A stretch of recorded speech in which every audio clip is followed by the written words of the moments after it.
Hello, good morning to you and welcome to Newsfile. Dr.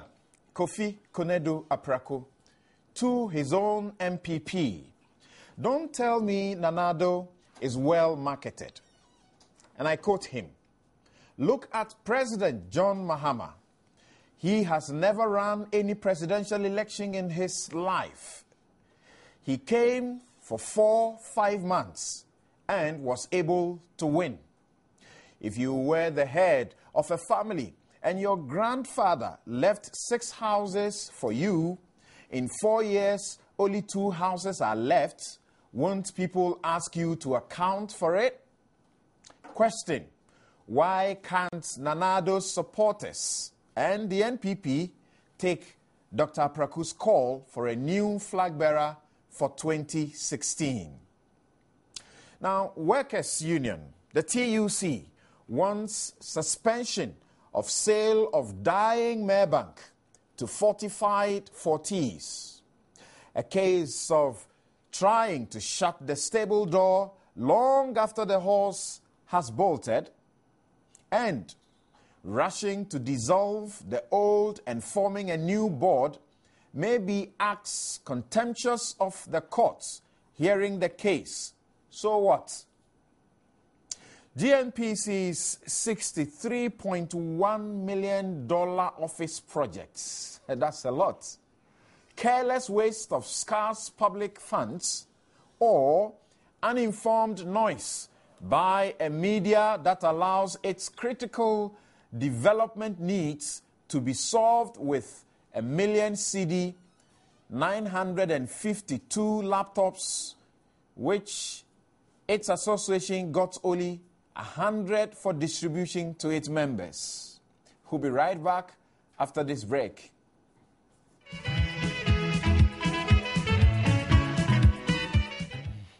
You're welcome back. This is Newsfile, your most authoritative news analysis show. I'm Samson Ladiayenini. Your host on this show is brought to you by the kindest sponsorship of Lipton Tea, inspiration flowing from nature, Bank of Africa, as strong as a group and close as a partner, and as well also as Valex Lease Equipment. That's your affordable documents management solutions company. And my outfit, as always, is provided by Latida. Let me tell you ahead of time, just place a call and they will deliver at your doorstep. They are still in the business of providing you very quality yet affordable African prints. 020-433-6444. The line again is 020-433-6444. That is Latida. Get on top of the fashion world and look good, look sharp. Also, the show is brought to you by Erata Motors. They are at East Legon, near the Lagos Avenue. Just contact them, 0244-445-268. 0244-445-268. That's Erata Motors, the best vehicles at the best prices. Thank you very much for keeping your dials on Joy 99.7 FM, Love FM in Kumasi and all over the country, over a dozen affiliate stations. If you're watching us on TV, this is your Joy News channel, and we're coming to you live from the Multi-TV studios. If you're watching us in the UK or elsewhere in Europe, this is the ABN TV Sky Channel 290. Thank you very much indeed for joining us. And my guest to help us do the discussion today will be a regular panelist and editor-in-chief of the New Crusading Guide newspaper, Abdul Malik Kwekubaku Jr., Godwin Adawini. He is a corporate lawyer. He's a lecturer and also in active practice. We will be joined by the Honorable Inu Safuseni, who is the Minister of Lands and Natural Resources and MP for Tamale Central, as well as Mrs. Esla Owusu Ekufo, and she is a lawyer and MP for Ablekuma West. And as I indicated to you already, today we are looking at some very critical issues that, of course, have made the headlines. We are labor is calling for the shutting of the stable door, as I put it, to Fortis. But they're doing that, it appears they're doing that long after the horse has bolted. Dr. Kofi Konedo Apraku, you know him. 2 times he attempted to be flag bearer of the New Patriotic Party, the largest opposition party in the country. He was unsuccessful. Now, he's saying that those who are claiming that Nana Addo is well marketed and is the party's, surest ticket to 2016 to the Flagstaff House, they are wrong, because as far as he's concerned, there ought to be a change, because Nana Addo doesn't appeal or attract floating voters. Do you agree? Don't you agree? Why won't the MPP agree to such a suggestion? Now, a lot of people have come onto the fray in this particular matter. You may have heard Dr. Arthur Kennedy, who is also a one-time, contender for the flag bearership. You would have also heard John Alan Kojo Tremating also speaking on the matter as well. We're looking at all of these, plus GMPC seeking 63 million United States dollars for its office. Part of it, about $40 million to lease one, and the other part to try to build one for itself. And also, it's very sad that the media that's is making all the noise and doing all the job as far as playing the watchdog role in the country is concerned, their development, critical development needs for which a fund was established generously by the government is being solved with 952 laptops. We'll look at that one too as well. Once again, I say welcome to Newsfile. Your comments and your questions are welcome. 1422 is a text line. You can also post your comments also on our Facebook wall. You can send them also to us at newsfile@myjoyonline.com. Now, as my other guests get ready to take their seat, I'd like to start with Abdul Malik Kubaka Jr. Abdul Malik, good morning and welcome to the show. Great. Now, I want us to start first with Dr. Kofi Konedo Apraku's, diagnosis of Nana Akufo-Addo and the prognosis that he's made. He is saying simply in effect that Nana Addo does not appear to attract floating voters, and that is very critical if the party will win power. He also talks about if you do not have the BA, the Boronga Hafo, you cannot win. From reading what he has to say, do you think that he's making a genuine, sincere analysis that the party ought to be looking at, instead of the attacks that he's getting? Oh, well, in principle. I want to say welcome to Esla. Thank you. Good. Right. I do not endorse attacks on people who express divergent views, however controversial those views may appear. So I think that in principle we should promote that culture of tolerance within the political parties. And especially, as I indicated some time ago when we were discussing the Tarzan issue, that MPP is such a mass party and have equally very solid people who should be able to stand on their feet and intellectually interrogate issues and provide alternatives to what others are saying within the same party. So that is something that cannot be negotiated away. And to that extent, any attacks, personality attacks, and criminalization of character and things relative to what Dr. Apraku has said, I am opposed to it, and I think it's an unhealthy development. Okay. Within that context, we still must look at the merits and demerits of what he is saying and ask few questions. Okay. If I may point you to a few of what he has to say. He says that I have taught a marketing course at the university level, and my conception of marketing is not just marketing. The measure of your success is how much you sell of that product. Then he comes forward to say, if we have marketed somebody, we should be winning elections. We should be making progressive increases in the margins of victory. He says, look at President Mahama. He has never run any presidential election in his life. He came for 4-5 months and was able to win, and you are talking about what? And if I may quote him finally on a point, and he says that if you were the head of a family in your own home and your grandfather left you 6 houses, in 4 years only 2 houses are left, won't people ask you to account for it? He asked, alluding to the fact that Nana Addo won only 2, that is Ashanti and the Eastern region, out of the 10 administrative regions of the country, compared to what former President Kufuor was able to do, winning 6 regions, Ashanti region, Eastern, Central, Western, Greater Accra, and the Brong Ahafo regions in the 2004 elections. Now, Honorable Minister of Seni, you're also welcome to the show. Thank you. Thank you very much. Now, Kuku. Yeah. So we now tackle the issues he's raising on its merit. Right. Very depersonalized approach. Of course, I don't belong to the NPP, but it's a party I have studied quite well over the period.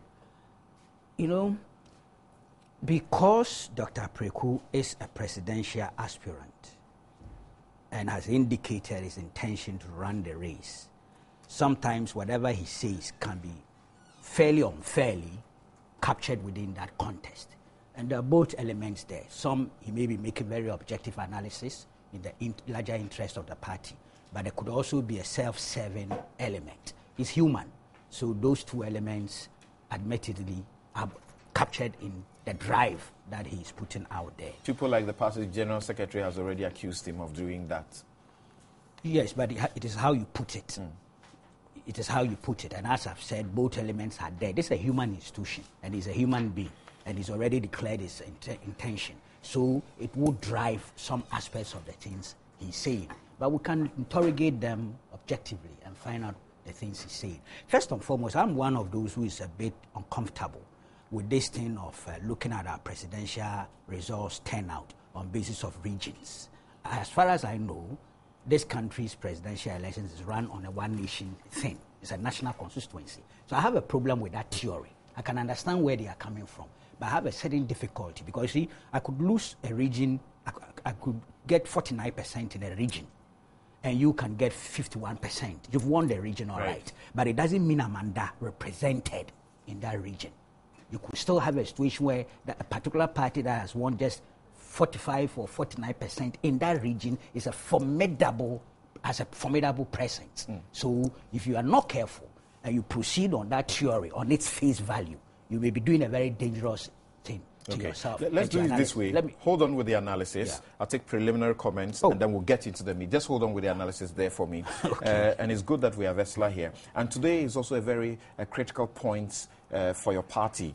The party today nationwide, with the exception of one region where I understand Otiko Jabe's father is. Is it the Eastern region? Right. With the exception of that region where she has lost the father, the party wants to honor him in that way. So the elections are not going on. The constituency elections are not going on there. Have you heard people like Kenneth Japon, also very key people in your party, suggest and invite the voters to reject all the old, candidates or executives and go for new ones because he feels that that is the way to go? Thank you very much, Samson. And let me say good morning to your viewers and listeners. It's always a pleasure to be on Newsfile. Yes, in the NPP's electoral calendar, today is a special day because we're electing our constituency executives across the country. Okay, sorry, forgive me, but I understand that we have a little problem with your microphone, so they'll tweak it and then we'll get back to you. Now, you certainly will see what Dr. Preku is saying and what Kenneth Japon is also saying as signs of good processes of democracy in any party, and the Constitution encourages or actually enjoins the parties to ensure that there's internal democracy within its structures? Yes, I see you were reading my mind. Before even the Honorable Osler started talking, I had written down some points, and one of which was constituency elections. And then he went straight into constituency elections. I mean, it's true, what is happening in the MPP is a further demonstration of the fact that we as Ghanaians are prepared to work towards the consolidation of our democracy. And we want democracy to permeate even to the lowest level, even into branch elections, constituency elections, and then regional and national elections. And so that is what we are seeing in MPP. And you know, the whole process, the culmination of the whole process is the election of a flag bearer and the winning of elections. So it's important that even at the grassroots level, I mean, things are put in place. Your plans to emerge as a flag bearer must permeate to the lowest of levels. And that's why we are hearing these voices come up. That look, elect people at that level who share in the vision. Elect people at that level who have a passion for victory. Elect people at that level who want change. Okay?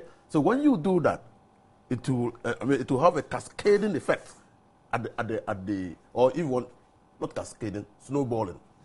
So, you know, it collects the snow, and before you realize at the national level, it becomes big. Then you can assure yourself of a constituency which can get you to win elections. 2, Akufo-Addo's strongest point, as I understand, is at the grassroots level. The party as a party will always have to contend with a larger-than-life Akufo-Addo at the grassroots level. And so I see their plan coming clearly. If you want to dismantle the power of Nana Akufo-Addo, then go to the grassroots, not at the national. Because the grassroots support will always get Akufo-Addo to win elections. And that is what is happening. And if you are a dispassionate observer, you will see clearly this is an attempt to dismantle the electoral machinery of Nana Akufo-Addo. Okay, I do not have an all clear that your line is good, but I wanted to put that question directly to you. Whether... No, they are not trying to gag you. Okay. Now, you see, Mr. Yusuf Seni is talking about something, that they need to elect people who have the passion for victory, who have the vision, who buy into the vision. And this should be the vision of the party.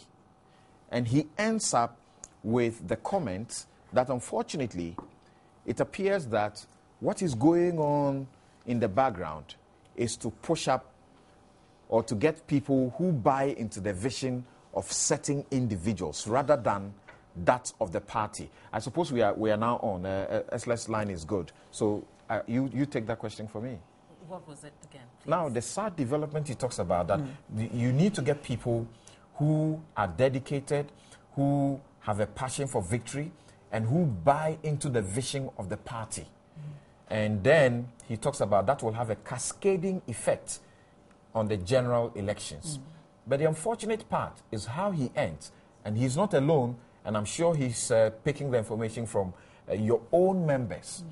Some suggest that people are pushing the personal agendas of individual persons who are interested in the flag bearer instead of the agenda of the party in this particular election today. Fortunately or unfortunately, that appears to be the case in our internal arrangements, not just for the MPP, but for most of the political parties. The internal elections are merely a prelude to the general elections. It's putting in place the people who will man the party's electioneering campaign towards the 2016 elections. And so what we should be focusing on is electing the best people to assist the party to prosecute that agenda, always bearing in mind the ultimate objective of victory in the impending general elections. So you choose the most committed, the most hardworking, the most effective and campaigners, not just those who have most money or are loudest or are able to influence the small group as against those who can work hard in the interest of the party. So I would also urge all those who are going to the polls today to choose the people who, in their estimation, would be best suited to assist the party to wage a clean, decisive, I say, scorched earth political campaign, because that's the way we need to go. We need to go all out in 2016 to ensure that what has eluded us over the past 2 general elections becomes ours in the impending one, all with the interest to securing victory for the party. So it does not matter who has the... I tend to disagree with the way he ended, that it seems the people are trying to dismantle Akufo-Addo's electioneering campaign from the grassroots. It's the reverse, rather, isn't it? I believe so. I believe that... but is that good? Hang on. I believe that having heard the sentiments from the majority of the people, and people have gone around listening to what the people are saying, and I don't want to come and sit here and say that the general cry out there is that no Nana, no vote. At least that's what I've heard in my constituency. So if those who are going to the polls are minded to do what the electorate wants, then they would elect the people who would be in a position to ensure that their preferred candidate becomes the choice of the party. Your colleague MP Kennedy Japan says that they should vote out the current executive because they are inept, they are dishonest, and that they are thieves, actually. That he bought motorbikes and so on for them for the last elections. They didn't use them for the purposes that they were intended. It says, let us run the party like a business. If someone is not working well, he or she must be sacked because nobody in the NPP is indispensable. But we're saying the same things, aren't we? Elect the best people for the job. If you have reason to believe that the current executives did not work well in the interest of the party, it will be foolhardy to re-elect them. Isn't that what Kennedy Japan is saying? Is it not obvious that they fail? Because the ultimate is to get power. And if they are unable to manage it, they should go. Well, sometimes it's not the actions or inactions of a certain group of people which result in the outcome that one gets, but it may be a combination of factors. We're looking at selecting the best people to assist the party to prosecute its agenda in 2016. So if, and for the, it's your output, your performance, which will sell your bid for re-election. Right, these are supposed to be your preliminary comments. Okay. I'll come to you again. Godwin, at this point, sitting, back as an objective observer of the political terrain, there are those who are saying it's even too early to begin talk about a flag bearer. And yet in the NPP, this is such a topical subject. Well, that's so, because it's a political party that seeks to capture political power like any other political party. It is not in government, so it doesn't have the mandate to rule. So it is not ruling. So, I mean, it's right for them to think that the most important project in its life as a political party is to prepare towards the next They are a year away from electing a flag bearer, so why the hurry? Well, that is for them to decide. And I do not think that there's anything wrong with that. My only issue has to do with what is the party's position now, objectively, on its defeats in the previous elections. Has the party come to the realization that its own candidate was not a suitable person, or the party holds the view that it won the elections, but then for some other reasons it was not declared the winner? If it is the latter, then one may find it difficult to agree with those urging the removal of the existing office holders. But if it is the former, then we also will have a problem with those still making those claims. Because if you have a problem with the flag bearer, that will not necessarily be the same with the other office holders. So, for me, all political parties need to have an empirical basis upon which they take certain decisions. You can keep removing the people and be replacing them with other persons. And you can keep losing the elections or maybe winning the elections. But those actions may not have been the critical factors for your defeat or your victory. So that's what I have to say. Right. Now, Delali, let's get into the analysis that you had to make. And there's a texter who is asking the question, put everything together. There's some. And this is Emmanuel Sevo. He says, if you are selling a product in the market and people are refusing to buy it, that should tell you that the people don't like that particular product. Well, if you make an absolute out of that, you'll be going to the realm of a fallacy, particularly in election politics. We've had precedents where people went 2, 3, even 3.5 or 4 before they won. Presidents in this country. We have examples of that. I don't want to mention names for good reasons, but I'm sure everybody knows. You're talking about the late president. Sure. So I'm sure somebody might have said so. And there were people when they were contesting him, thought so. That indeed he's gone twice, he didn't win, so they needed a change. He went the third one and it worked. And then, of course, there was a certain runoff. So that's why I said 3.5 or so in the case. But the point really is, my brother here made a certain point. We're looking at individuals who are making a statement within the party. Did the NPP win the last elections or not? That is, I'm asking them the question. Did they? What was Dr. Apreku's position on the election petition? You see, we need to interrogate all these things. What was his position on the election petition? Was it actually a credible petition? Was it a well-founded petition? On what basis did they proceed to court? Didn't they do an analysis of the election results? And didn't they come to a conclusion that something did not go well in terms of the integrity of the results? Is that not what they did? On basis of which they proceeded to the courts to debate. Yes, the court ruled and it's final. But don't forget, they even said we accept, but we disagree. That's so. That's what they said. And if comments by the General Secretary, Kojo Usefie, are true, to the effect that Dr. Kofi Konedo Apraku, during the period, was lobbying for a position for either energy minister or one other trade ministry from Nana Akufo-Addo, then it means that he bought into the idea that the election petition was a credible one. Yes, I would discount the one that he was lobbying for a post. I'm not able to authenticate that. And when some of these things happen, people say all sorts of things. So I would discount that. But what I'm proceeding on is that on some occasions, I thought I heard him defend the party's election petition at court, in the courtroom. He did. So what has changed? You understand? So when you are making the analysis, it's possible. You can do statistical analysis, show where the party's strengths and weaknesses are, and all that. Even if you win an election, you still would be able to detect some points of weaknesses and would want next time around to improve on those weaknesses, even when you had won an election. So whichever way, every party post-election does a certain research of its strengths and weaknesses in order to improve on its organizational format and strategy and tactics. So that is within context. But there's a very substantive issue here.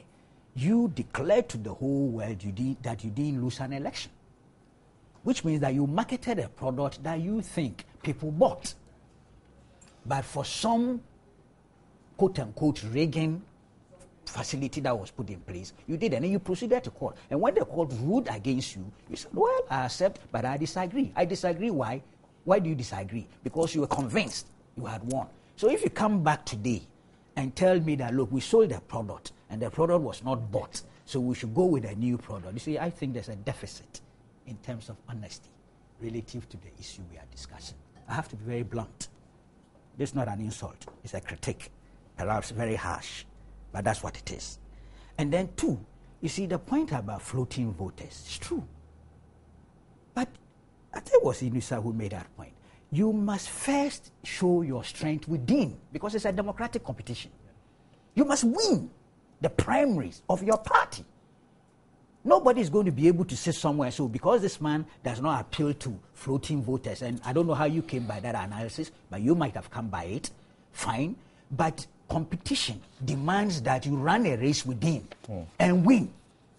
So the grassroots support, that strong base of the party, is why you should be cultivating now. In actual fact, you know my stand. I think there's a bit premature, all this talk of presidential thing, even though there's a linkage, I admit. I'm not naive.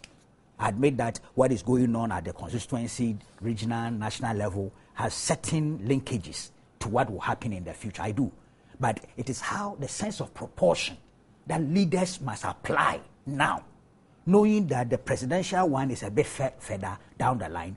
You, the one who is an aspirant, when you come on board and want to be part of this drive, you must come with a certain sense of proportion and honesty. It helps. It's part of the leadership culture that you are building within the political parties. Okay? So, to be honest with you, I don't get it.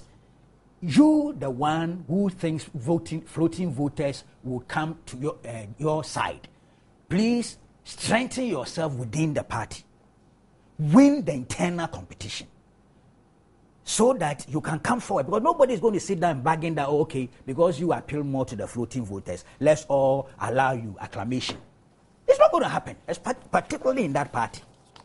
It has had a tradition of competition for its flag bearership. To be honest, Dr. Preku is somebody I respect a lot. I've read some things he's saying. I don't think there was a direct personal attack on Akufo-Addo. Okay? It's been a deduction. It's been interpretation. So perhaps people are a bit unfair to him. We haven't done that here. We've looked at the basic issues and we are pushing it to the fore. But I think people in the party, some who may be Nana-Addo fanatics, don't want to hear some of those things. You see, those ones to appeal to them. I've always said it. Any time, any day, if Nana-Addo runs the primaries, he will win. Yeah. So they should be relaxed. There's no need for any Nana camp to be unduly worried if they did they are there.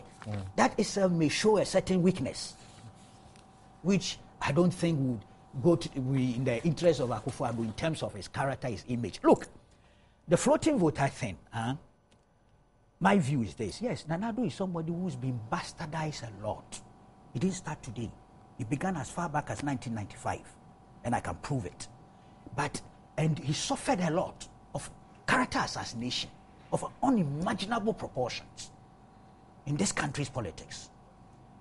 But the thing he did with the election petition, one, before the petition, getting the crowds off the street. Two, after the petition, the acceptance of it, even if he disagreed, that was in tune with democracy. And leaving the scene for a while. It's all part and parcel of showing people that this is the real Akufo-Addo. All die be die, which was used against him, was meant to tell people that this man is a man of violence and that he's going to perpetrate violence either before, during, or after elections. Come all these three phases, it didn't happen. He rather showed a peaceful disposition. That kills that whole propaganda destruction on him by itself. He doesn't even have to talk. So you develop the product. And if you are part of Nana's camp, that's how you look at it. You craft his image. You bring in the new elements that you think could help. But this, as he said, he's done marketing course. That's Dr. Apreku. So he will know that better than I do. I'm totally on the streets when it comes to these things. Do I hear you suggest that issues where you talk about where he's been bastardized for a long time, I remember that, he's been taking on suggestions that he was arrogant, and the opposition used that quite, very, very well as a weapon against him. They moved on to associate him with drugs, and then recently, decided to tag on him the violence aspects. Yes, the drugs and all that. I'm saying all of these have vanished. So now he's coming as a very clean candidate. The violent posturing that they attempted to put on him is dead. He's proved it in practice. That all die be die. You go back and check what was informing that thing. It was that before, during, after election, this man is a potential source of violence. I've said it didn't happen. The reality is clear to all of us. At least we should be honest and courageous enough to admit that. I'm not saying that means that everything is clear. The drug allegations were just unfounded, were baseless. there were not just drug allegations. Look, there were things like, as an attorney general, he used his position to free members of the NPP. As an attorney general, a foreign minister, he introduced the so-called Amwatin bill. All these things were blood. I'm sorry, I nearly did something that the media foundation people would have remove the adjective and go yes, I'm sorry. Newsfile would have featured in its survey. But I still apologize because I'm sure somebody had something. Okay, yeah. You understand? But that said, you can prove each of them as basically untrue. Each. So it's up who is packaging him, who is going to sell him, assuming he's going to run. I don't know now. Okay, assuming he decides that he's going to run. It's for those who are behind him to craft the image that he needs for the next election. Well, some will say if he won't run, he better, declare that now. And save himself all of this. Let me come to you, Esla. You have had people like Arthur Kennedy who are also joining, and Arthur Kennedy is saying there ought to be a thorough examination of him. I mean, almost everybody who is interested in becoming the NPP's flag bearer. He says that people have the right to point out whether he has deficiencies, and he's referring to Nana Akufo-Addo. And he says, I think that those who are voting have the responsibility to examine whether indeed he is a liability in terms of floating voters. That's fair, isn't it? Well, it suits certain people to make those comments. But I am sure in terms of examination of candidates, Nana has been more thoroughly examined than most people in this country, fairly and unfairly, as Kweku has pointed out. Over the years, because of his political career, he's been put through the mill, examined under several lenses, and has always come back standing on his feet. And I find this two-region thing intriguing. I think the NPP should see it as a plus, and a positive and not a negative. Because let's face it, what was the difference between President Mahama and Nana Akufo-Addo in terms of votes? Out of about 10 million ballots cast, it's worked out about 400,000, if my arithmetic serves me well. Yes.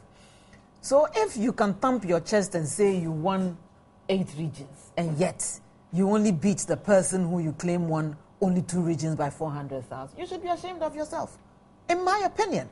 It isn't something that the NPP should be defensive about. I would wear that label very proudly. I can win 2 regions and beat the man who won 8 regions and give the man who won 8 regions a run for his money, such that if the scales had been tipped a little bit, with my 2 regions, I'd have won the election. Please. I think we should move away from that. In my opinion, it is not an argument that the NDC should continue pushing at all. It doesn't do them any favors. It now, it's not the NDC that is pushing it. I'm coming. It's one of your own. I'm coming. I'm saying that the NPP should be proud of its record in the last election. Going by the officially declared results, they didn't do badly at all, even though some people are claiming that they won only 2 regions.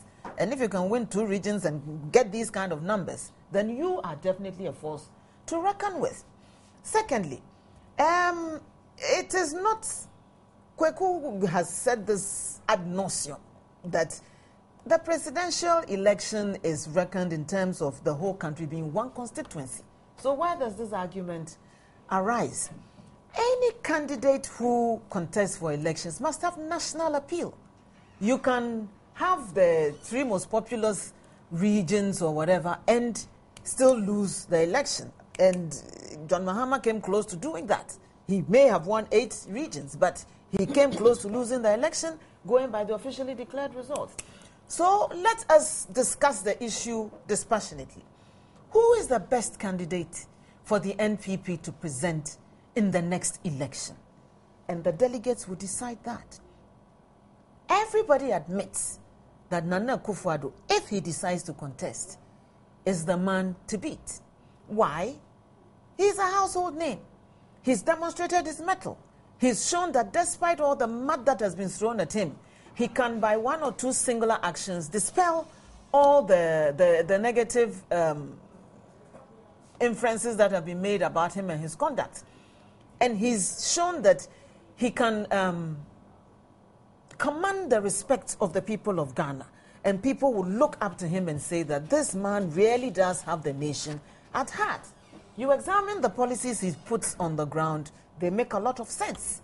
And so if we were to give him the option to run this country, I don't think we'll be doing badly. But I'm biased. And I would always, in any contest that he stands in, I would always vote for him. And that is without apologies to all the others who may be contesting, or it's not a reflection of their competence or incompetence.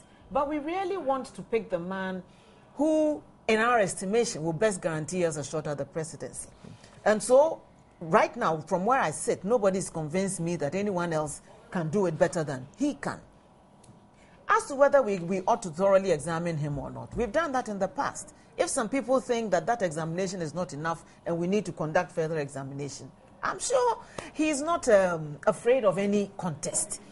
But, I think what some people are afraid of, and reading Dr. Atani, for example, he says that, our desire to set apart one another is taking us away from being the voice of the party. He seems to understand that. He seems to be suggesting that what is going on will hurt the party, divide the party. And the concern is that there are those within the party who feel that already there is this mass that is beginning to force Akufo-Addo on them.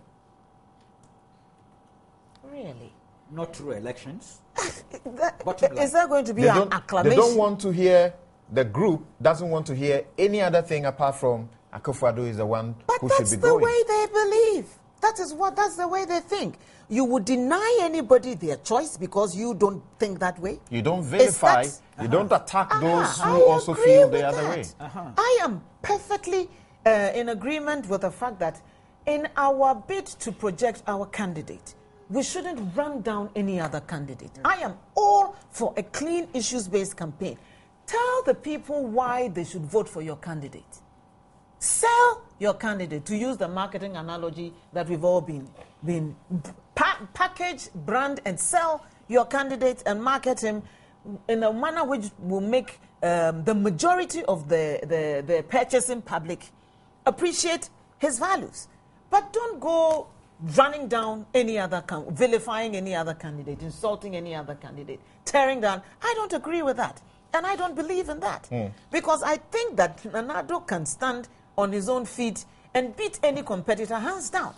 So really, I would add my voice to those who are calling for moderation in the way we conduct our campaigns.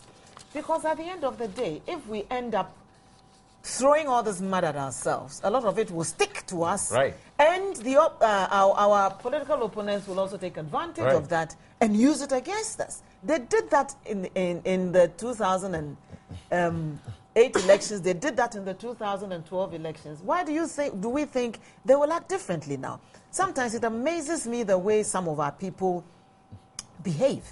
Let us always remember that, and I said that earlier on. This internal contest is a prelude to the main one.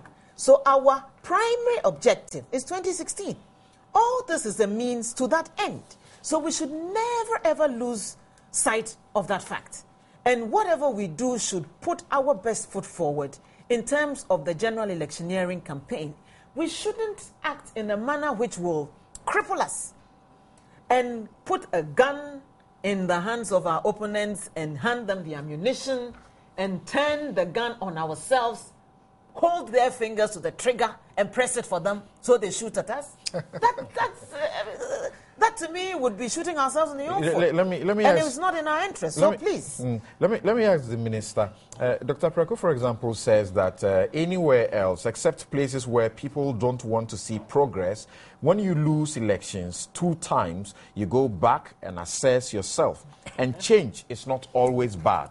Now, Dr. Arthur Kennedy, also says something to the effect. He says they should be looking at whether it was due partly or wholly to the flag bearer, whether it was due to our communication strategy, whether it was due to divisions that they did not win the elections. Do you think the NPP is giving itself the time and the opportunity to, assess beyond what they brought before the Supreme Court in the petition, assess what else must have contributed to their defeat in 2012? Well, thank you so very much. I think that basically what Dr. Apreko is doing is what any party should do after losing elections. Do a self-introspection and see what went wrong. Because we're a viable, potent party determined to win an election. So what went wrong? So he's calling for a self-assessment of the things that went wrong in the 2012 elections. And there's nothing wrong with that. Even as human beings, we do always a self-introspection. Do you do that publicly, or you do it, well, within the party? So that's where I come to. And you clearly see, and my brother Abdul Malik Okubako is not an MPP, but Osla, even here... He's not MPP, but he supports Nado. Yes, he supports Nado, but he can vote. Even here... He's delicate, of course. Even here, Osla, Honorable Osla has told us that if Nana Akufo-Addo is contestant, to vote Nana Akufo-Addo. So if Nana Akufo-Addo has no vote at all, he already has one. Yeah. Meanwhile, we don't yet know whether Nana Akufo-Addo will contest or not. That's why I said that is the Akufo-Addo phenomenon. In 2000 elections, no, in 1993 elections or 92. Which one? The first one. The first one. 92. 92. Adubuahin contested. Adubuahin lost the elections. Adubuahin the MPP wrote a stolen verdict. Adubuahin argued that the elections were not conducted fairly, freely and fairly, and that he ought to be given a second chance. The MPP flatly refused him. Okay? No.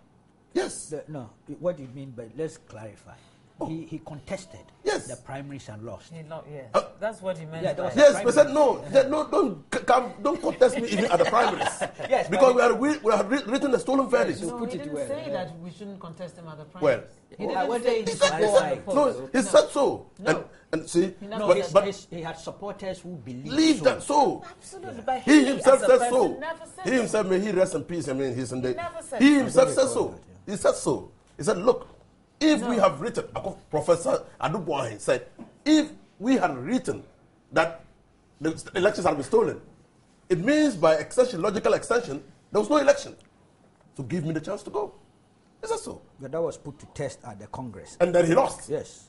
Now, but you see, again, the Akufo-Addo phenomenon comes in. Even here, without a contest yet, we have not gone to the primaries yet.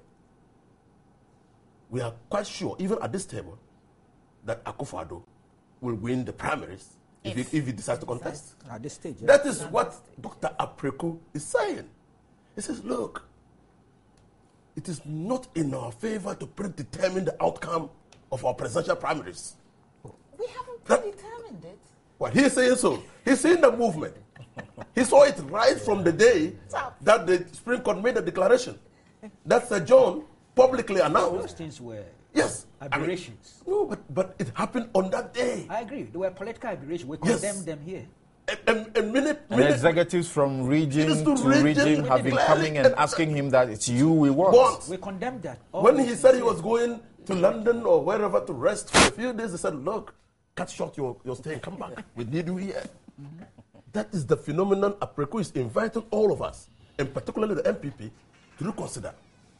That you cannot wholesale endorse a candidate without doing a self-introspection. Do you think these acts of sort of undue influence and that are seeking to, silently cover the others who are interested? It's not undue influence.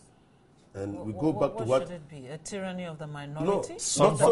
Majority, not the minority. Even in this case, people feel a honorable. Even in this case, the tyranny of the minority or the dictatorship of the majority doesn't come in. It's just Nana Akufo-Addo, a household name within the MPP, a larger-than-life person who you ought to beat. So it's not about many people coming out to support Nana Akufo-Addo. Nana Akufo-Addo has consistently crafted a niche for himself within the MPP. And you have to beat him. And that is what is the worry within the MPP. For me, I think that what the people are doing now, there are obviously certain a group of people within the MPP who think that going that way, embarking on that trajectory, could spell doom for the party. So what they are doing presently is waging a psychological warfare, getting the people to change. That even now, let's consider, if the party itself will not do a self-introspection, let's force it on the party. Let's begin to ask the questions. Why haven't we sat down to look at why we lost? Is Nana Akufo-Addo really the best candidate to go? They are forcing and getting people to think. And this is the way they have chosen to do it. It might be wrong. They might have done, they could have done it in a party meeting behind closed doors so that, like Honorable says, we don't pick the signals and throw mud at them when it comes to the right time. But obviously, if you carry rotten plantain, this is with due difference to G.H. Mensah. If you send your plantain to the market or cassava to the market and no one purchases it, bring it back and it's rotten, do you carry it back again to the market? No. But again, that his hypothesis was defeated. It's like saying that in this situation, even you have people making offers, just that the other seller had the highest What I'm offer. even saying that even G.H. Mensah, that's why that's the confusion that we have to untangle within the MPP, or they have to untangle. Even G.H. Mensah's hypothesis was defeated. When he says so, Kufuor won the elections and went ahead to win the national elections. I see. So you say so, because the bottom line is the competition. Right, and Kweku, there's a comparison that you made with John Mills going 3 times or plus half, and Humphrey Yesuvi is saying that the analysis by Bako doesn't hold water in all directions, in the sense that the late president contested 3 times with less age than Nana Addo. That's his disadvantage. Well, I don't discuss age, especially when you make an absolute out of that. It becomes a fallacy. So if the age is his point, please relegate it somewhere else. I was looking at the number of times somebody runs a national election, loses, but goes back to the primary. In the last elections, and age was used against him? No. I wasn't talking about age. He's decided to bring in the age. And I'm saying even that, if you make an absolute out of it, you push us into the realm of a fallacy. That's exactly what I'm saying. But I am saying that within the context of the NDC, when the late Mills, may he rest in peace, was trying to come back, some of his opponents raised the issue that you've run twice, you've lost. So let's have a change. That was the point I was making. And that proposition was defeated at Congress through competition. So I'm sure the gentleman didn't get my drift. He didn't get my drift, but may I make a... Okay, I'm sorry. No, it's sure. Godwin, I'm coming to now. And Godwin, there is Alan Kojo Tremating who has come into this. He put a comment on his Facebook wall, and he was urging members to engage in a clean campaign devoid of insults for a formidable front in the 2016 general elections. He said, and I quote, that the party, he said, the journey to restore hope into Ghanaians, he noted that, and then he added by saying that journey can only be achieved, and they can only achieve victory when the party has a united front, battle ready to face the governing National Democratic Congress in the next elections. How do you think that the party should be conducting itself henceforth? People want to express divergent views, but there are those who feel that they ought to be afraid in doing so. Well, I think that the bottom line, as he says, is unity. But how do you forge or achieve that unity when you throw mud at one another? Because your opponents will use it against you. Precisely. Sure. But even if they wouldn't use it, you would discourage other persons from, supporting you or for support another person. So sometimes you can understand the passion with which people engage in these things. But you should also look at your own political survival as an entity. Right. To determine how far you can go in the expression of your passion with respect to who you think should govern. You know, when you look at the MPP, you'll find that they have a lot of people who are eligible, who are qualified, and who are ready to serve. And that makes the competition keener. So while maybe we the last also... time they had 17 people who were interested in Not becoming flag bearer. The last time there were 5. They will have exactly less than that. But the point is, I mean, while you call... Don't worry, it's English, and I meant, I knew it was with specific reference. Yeah.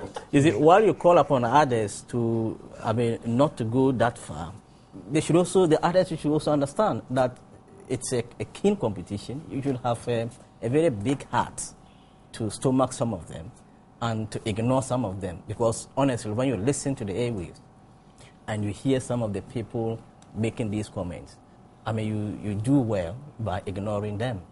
Because the very senior ones normally don't go that far. They don't even mention names. They just argue ideas. And it's a joy to listen to that.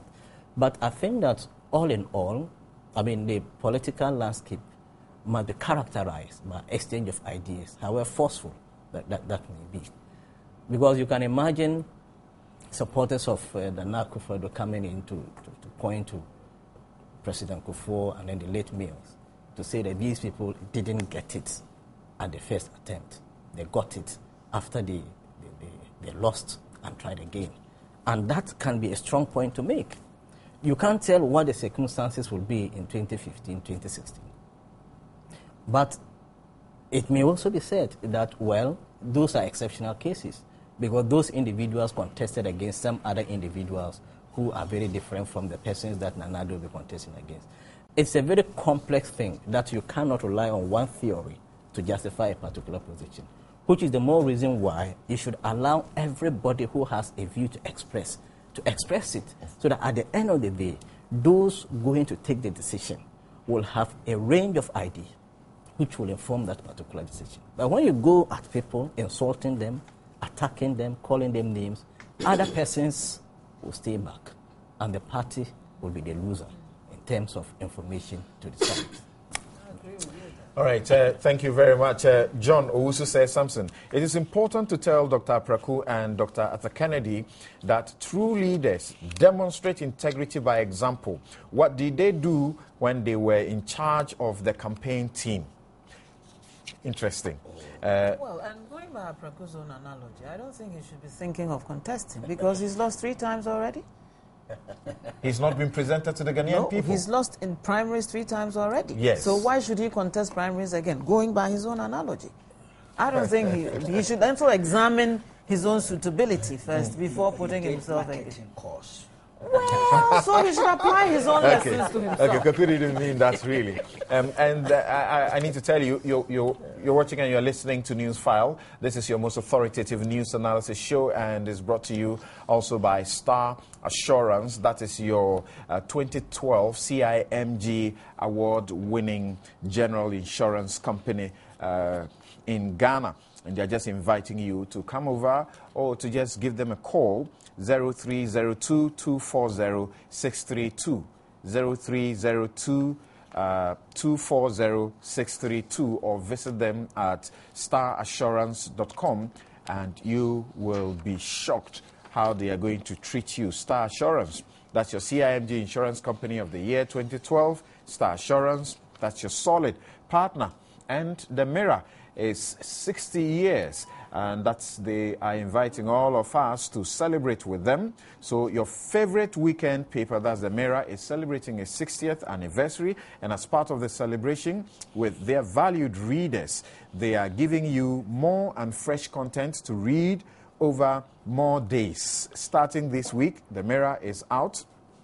Today, Saturday, the 14th December 2013, get one and read till Sunday. Buy it and read fresh content in addition to your regular columns and stories. The Mirror has been made richer.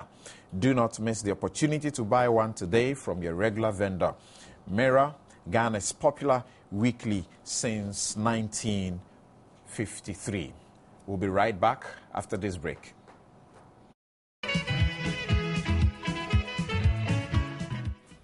You're welcome back. This is Newsfile, your most authoritative news analysis show. Imagine sending money from the comfort of your home or office to your loved ones this Christmas. MTN Mobile Money. Send money home. And they're just inviting you to send money through this particular platform. You will enjoy it. It's the best.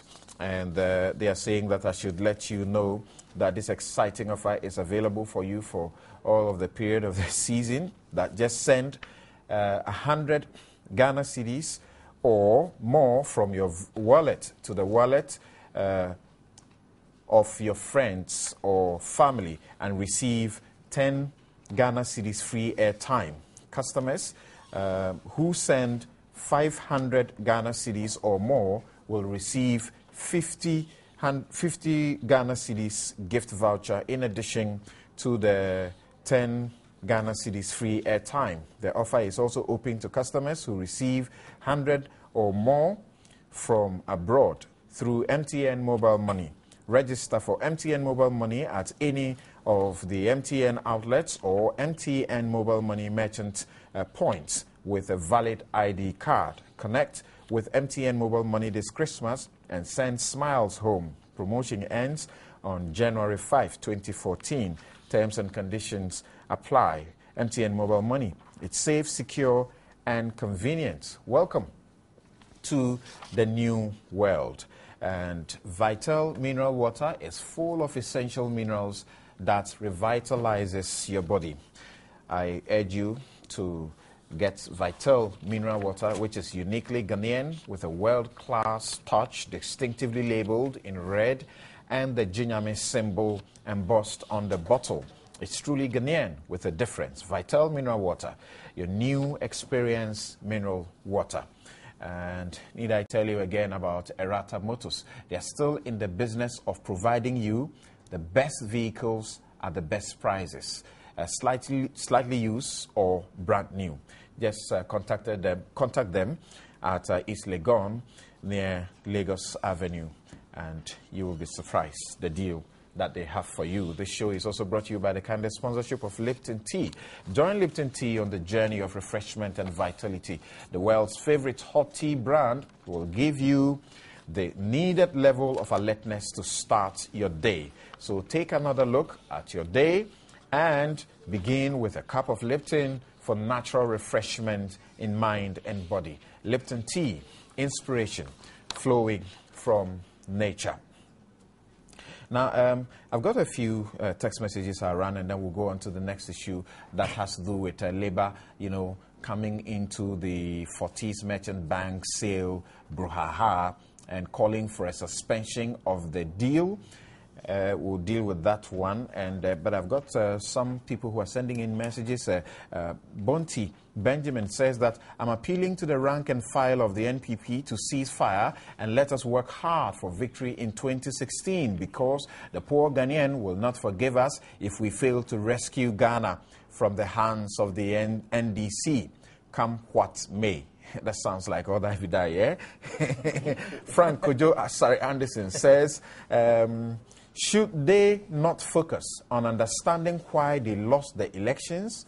At age 72, by 2016, I would question Akufo-Addo's capacity to withstand the rigors of campaign and governance on grounds of health and psychological disposition.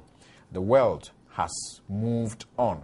That is a very interesting one that you intend to do. And this one says, unity within the NPP is essential.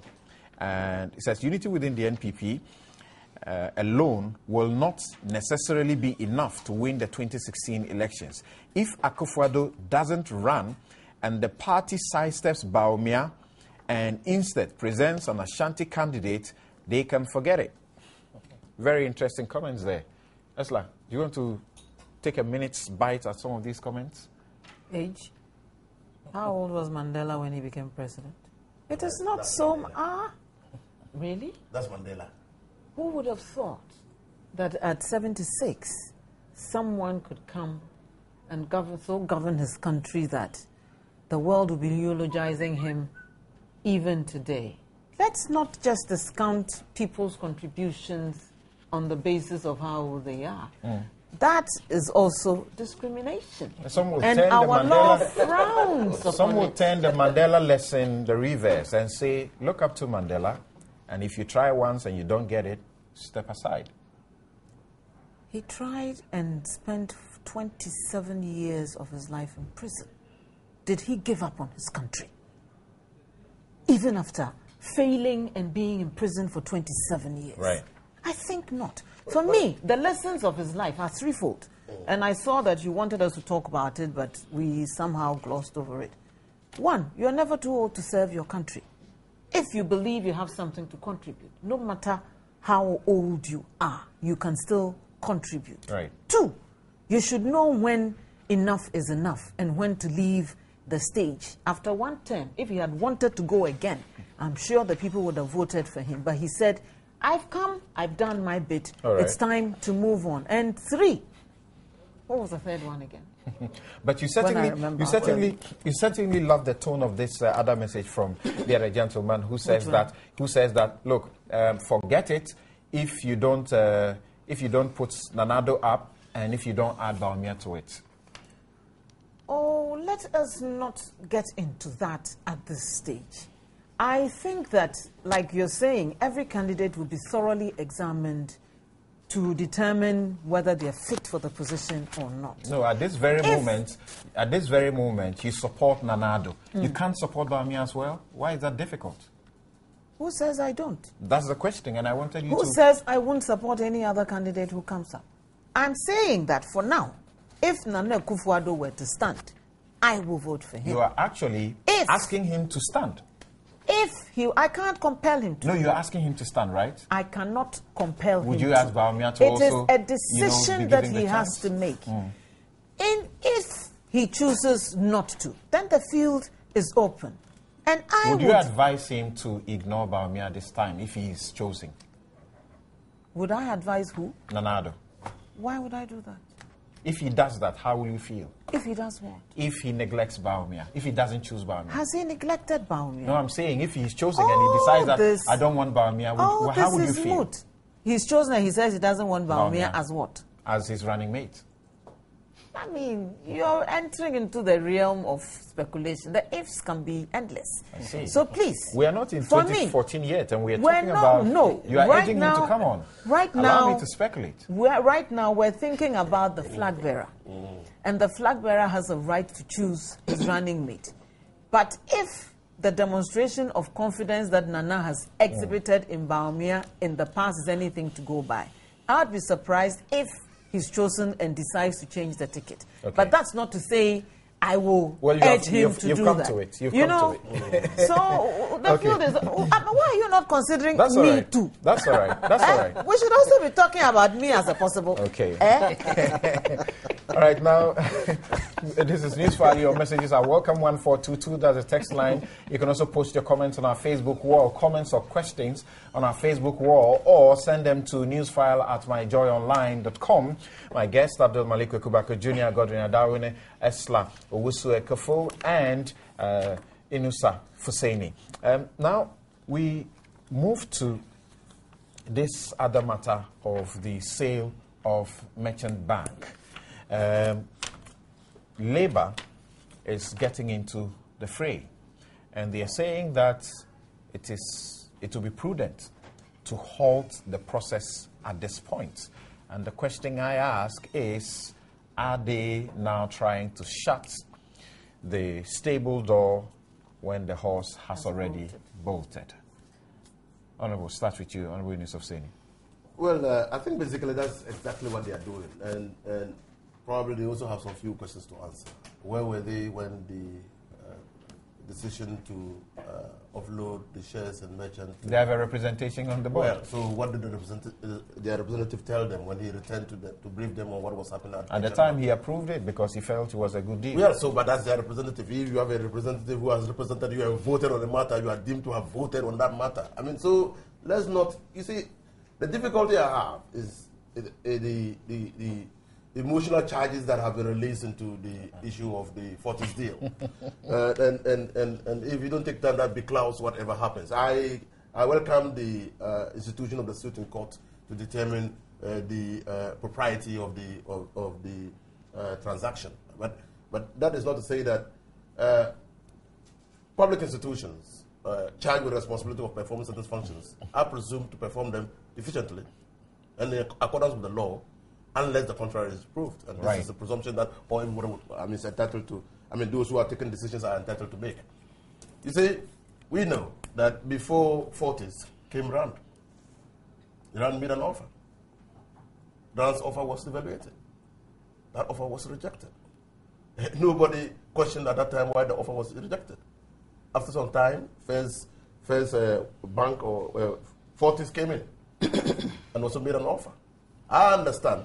Fortis came in after about 3 others too had not been given the offer. I understand that any time an offer was made, a comprehensive investment analysis was made of the offer. And it appeared that those earlier offers did not assure the country of any good return on the investment proposal that was made by the offerors. Those who made those offers, and that was why they were rejected. I would want to see a situation in which there is more transparency in how the Fortis was selected, so that we know what was the offer of Fortis, how did they come to that decision, how can the Ghana be assured that the Fortis deal is the best that we could have. You share the view that there's not been transparency in the transaction. Well, I share that view because all of us are talking on this matter based on what we have read or heard. So why are you calling the demands by Labour as emotive? I'm calling the demand. They're saying they should halt. Labour had opportunity all along when this decision was taken to make these demands. They're saying suspend it and let's all get to know what exactly is in there. No, but that is late in time. Because the deal has been concluded. Suspend what? Yes, that's been concluded. Fortis has taken over. They've even advertised their logo on the building. Bank of Ghana is supposed to give the final, approval. That one has not come yet. Yes. When you look at all that, okay, you can only call on Bank of Ghana to suspend the approval, but not the Fortis. the merchant bank Fortis. That deal has been concluded at that level. But I have said consistently, not only Bank of Ghana, even the Financial Intelligence Commission unit of the also had to do some due diligence. The first time the merchant bank accepted the offer from Fortis, they accepted it on condition that the due diligence from FIC and the Bank of Ghana will yield positive results. And so it was an acceptance in principle. At that time, we had all opportunity to go stop this deal. We didn't. We continuously talked about this matter.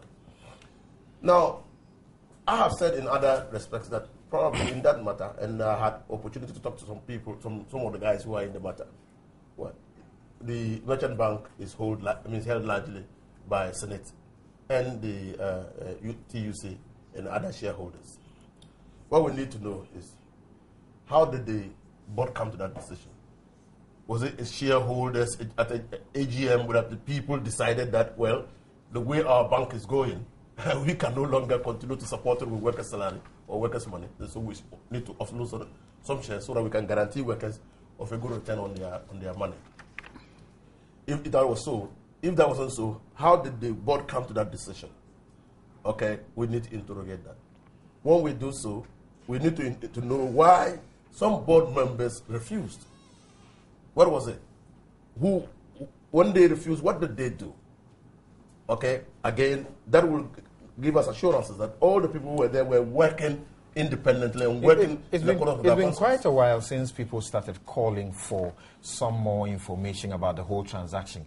Can you hazard a guess why Fortis or any of the stakeholders don't seem to take this as seriously as you want them to take it? But people talking, you see, I'm happy that you are a legal practitioner. The fact that people are talking about the deal doesn't operate to stop the transaction from going ahead. People can continue to talk, even as we are talking. If there's no injunction, if there's no motion filed in the court to stop the process, nothing will stop. So Talking about motion, there's already comments that, you know, because of the pending processes, and we are now being told that the old board has been removed, dissolved, and then a new board has been, you know, constituted. All of this, you know, is in contempt of the pending court processes. No, what is happening between Merchant Bank and Fortis is independent of what is happening in court. Is it? Yes. How? Oh, two companies are negotiating in a deal. They've reached certain conclusions, and they're implementing those decisions. It is only a decision of the court that can stop it. Fortis is the fourth defendant in the case. Merchant Bank, Snates, all of them have been sued. Yes. And it's about the same thing, and they are asking the court, the court to cancel the process, and asking also for a lot more of what you may want to call what will bring about transparency. What I'm saying is that whatever is happening between Fortis, Senate, TUC, and Merchant Bank will run until there is a decision from the court or a directive from the court towards them to stop. Well, you had said that it has nothing to do, they are different. So if they are different, then the outcome of the court, process should not have any impact on it. So there must be a nexus. There must be a connection. And the connection is for those who are in court thinking that certain improprieties have been done, to take this action to stop the process. They have filed an injunction which is pending. They filed an injunction? Yes, which is pending. So why haven't they moved the injunction? They were arguing on matters of law. They filed the injunction, and then whilst they were going to move the injunction, Tony Later, a lawyer for Fortis, also filed a motion to dismiss the rate. So, and you know that fundamentally that ought to be moved. The capacity of the one suing ought to be determined before the other one. So, and that is why they can't stop the process. And that is the very reason. Because you are challenging. And I know, because this is a matter of court, I know the basis upon which they went to court, and I know the basis upon which Tony Lita is challenging them. So I don't want to, that will be straight into the remits of the court. But that is why the processes are continuing. While they are seeking the injunction, I want to bring to your attention this authority of the Republic versus Moffat and others, which is a 1971 report, where Justice Aban said this. He says, I would be laying down a very dangerous precedent if I were to hold that a party, when served with application for an order of prohibition from the High Court, can disregard or ignore the said application and treat the court with contempt. Well, sometimes, and also, you know that sometimes when you are served with a process, you have to make a decision. Sometimes restraining. This one, the order is directed towards you to appear before court, on a motion to restrain you from continuing certain activities. And sometimes you have to make a decision.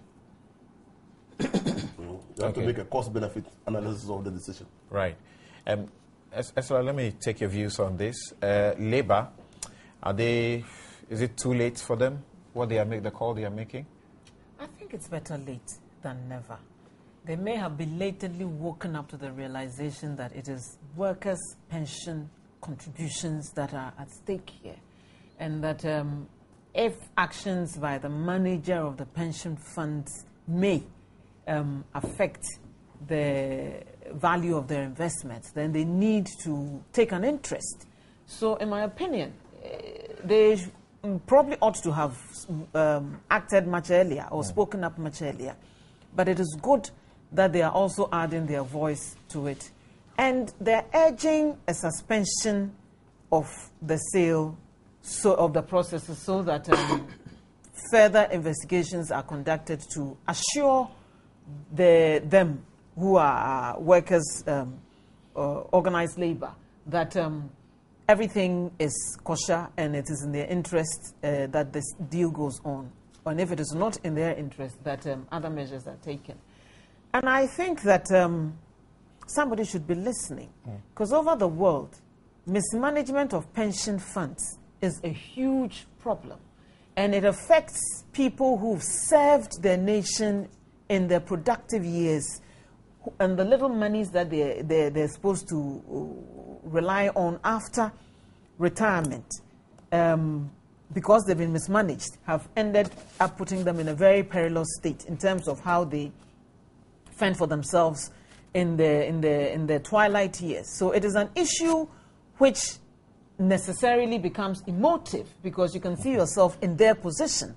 After giving your most productive years to your nation, is that how you're rewarded? And it is not as if you didn't plan for your retirement. You did put money away. In our case, by law, everybody is enjoined, every worker is enjoined, not just in the public service, even private workers in private organizations are enjoined to also pay their SNET contributions, with an eye to cushioning them, because we don't have that welfare state where we can be guaranteed some minimum payments in our old age or when we need it most. So if those funds aren't managed in a manner which is transparent and which provides the best return on investment for the pensioners, then we're shortchanging them, and everybody necessarily should be concerned. And I'm deliberately avoiding inviting you to comment on whether or not the contributors, have a capacity, so to speak, to go to court to question the process, because on the 18th of December,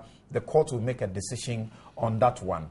In court, Tony Latest argument, basically, fundamentally, is that by law that sets up the SNET, the contributors in their separate individual capacities are not allowed to take the SNET board on or to sue SNET for the day-to-day general administration and investment decisions in respect of how they use their monies. They may have a right to sue or a cause of action only when they are to receive their pensions and there are problems with their pensions. That one they can sue, but they cannot, if you are not a trustee, if you are not a member of the board, if you are not a shareholder, or if you are not an officer of the company, you are not allowed to come to court to seek to question their day-to-day general administrative and investment decisions. Egbert Fable's argument fundamentally also is that the SNET is being sued in its corporate name, because if you read the SNET, the act that establishes it, it says that the entity is a separate legal entity and it can sue and be sued. So they are suing, and he makes the argument that the contributors, they put their money into the fund. SNET only holds the money in trust for those who contribute. It is part of this money that it is holding in trust, which does not belong to SNET, but which it is holding in trust for you and I, that it used to purchase the shares or to establish the merchant bank. So if anything is going wrong with the bank, which has been established with monies from them, then they have every right to question it, because as trustees, they have fiduciary obligations to the beneficiaries. But you see, I'm not going to comment on that. Yes, because I said I deliberately did not invite you to comment on it, because that one, the court will make a decision on the 18th. But again, it comes to one key, and Godwin will tell you, it comes to the nature of trust that has been established between us and SNET. Don't worry, 18th is just around the corner. It's Wednesday, right? Yes. So it's just around the corner. I mean, when you have 3 lawyers or 4 lawyers in a room, you can have a very interesting discussion. In fact, the motion to dismiss, there's only one that has been moved. That is the one brought by Fortis. There are about 3 others being brought by the other defendants. Those will also be argued, I think, on Monday or so. Yes. I think I can move on to just one other point. Right. Another angle has come in about the source of funding for Fortis's purchase of this thing at all, this merchant bank. Which those who are suing are questioning. And the allegations being made now are that it may be the Tier 2 pension funds which the Bank of Ghana is holding for the fund managers who have just been appointed, and of which First Bank. I mean, It's becoming a tangled web now. So you may need to join the dots to see and before you who move is on doing to First what. Bank, Again, let me come in here before you move on. Issues were raised in Parliament. Yes, before you move on to the issue of the First Bank matter, It's a tangled web. I have a statement that is coming from First Bank, issued by the management, and made available to me. And it reads that the attention of the management of First Bank Financial Services Limited has been drawn to certain misleading information being circulated in the public domain. These are matters which are easily verifiable from the various regulatory authorities, yet the falsehoods are deliberately being disseminated to portray a negative image of First Bank. We deem it important to correct the wrong impression being created and clarify as follows. Number one, the managing director of First Bank is Mrs. Kokui Edu. Number two, First Bank does not own, neither is it a shareholder of Fortis Private Equity Fund Limited. It is a general partner of the equity fund and in that capacity acts as a transactional advisor. Number three, First Bank is a well-established and reputable investment banking firm. It is duly licensed as a pension fund manager. First Bank does not receive an amount of Ghana cedis 30 million per month of pension contributions as being speculated. Number four, First Bank has not received, nor is it managing the National Tier 2 pension funds from the National Pensions Regulatory Authority, NPRA. Number five, before the last one, First Bank is as an investment banking firm and it does not offer banking services to Fortis or any other business. Lastly, First Bank is licensed as a fund manager and not a custodian of pension funds, although First Bank is the administrator of the temporal pension fund accounts, which is a data management function. It does not manage any of the funds in that accounts. Management has presented the true facts to the public and would like to emphasize that should the perpetrators continue with their deliberate misinformation, it would be compelled to seek legal redress to protect its image, the image of the company. Okay, so that's out of the way. Yes, wind up. I'm saying that there's a tangled web which one ought to take one's time to unravel. This was one of the angles which had come up lately, right, that the funds for the purchase of this merchant bank may have come from the Tier 2 pension funds being held at the Bank of Ghana. And they tie in Mauli Hedo, who is the majority shareholder in Fortis, I believe. And my information is that between himself and his wife, they own 80% of Fortis. Okay. And his wife also was an associate in Lether Brew and Associates, Tony Lether's law firm. I mean, that's why I'm saying it's a tangled web. And she's acted as special assistant to the Attorney General, Marietta Brew, as well. And she has interest in Fortis. And so one needs to sit down, and because of Tony Lether's association with Merchant Bank and Fortis and the presidency as well, one is beginning to wonder exactly what is going on here. It's like an incestuous relationship that wow. we need to take our time to decide whether it's proper or is improper. That is why the call for a suspension and investigation into this matter, in my opinion, is warranted, so that we can all assure ourselves that it is open and above board and nothing untoward has happened, and it's in the best interest of the Ghanaian people. Let me just leave it here. Godwin, in the last two discussions that we have had on this issue, Abdul Malik Wekubako has been very categorical. Some other people have also been very categorical in calling even the president to intervene and to make sure that the process is stopped so that there will be some sunshine Otherwise, the process is hurting every stakeholder in the process. Well, let me begin by saying that in all of this, there are established legal and statutory institutions to deal with each and every problem that arises in connection with transactions such as this one. So, for example, you have the Bank of Ghana as the regulator of banks, and which has been given mandate under the Banking Act to approve transfers of shares in certain situations and to disapprove. Now the question is, has the Bank of Ghana breached any of those provisions? Those who are suing say yes, it Very has. good.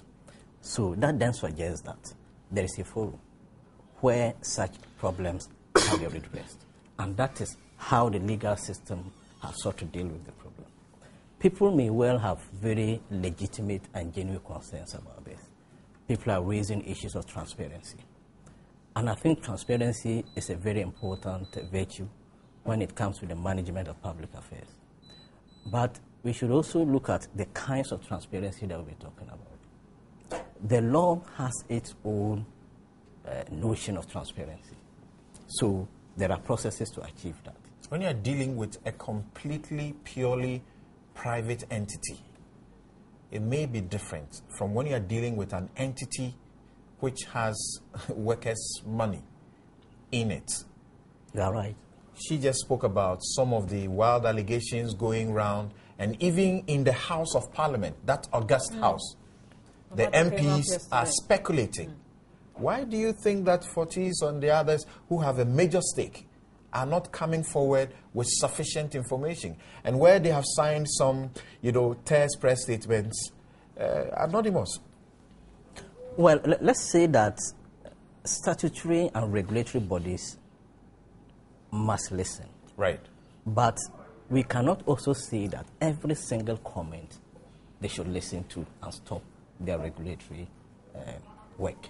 That is why their decisions are not final. That is why there is a basis to challenge those decisions. So, of course, unless in very exceptional situations where it will be foolhardy to say that, let's wait. But generally... Do you think this is an exceptional situation? Well, in this particular case, reading from the press and other sources, what I understand to be corrected, is that Senate has transferred its 90% shares in the bank to this entity. For 90 million? Well, not talking about the monetary aspect, but legally, is that allowed or not? It is. Okay, it is. Now, if Senate is managing these resources on behalf of pensioners, of course, Senate has a legal and a fiduciary responsibility to ensure that it does that well.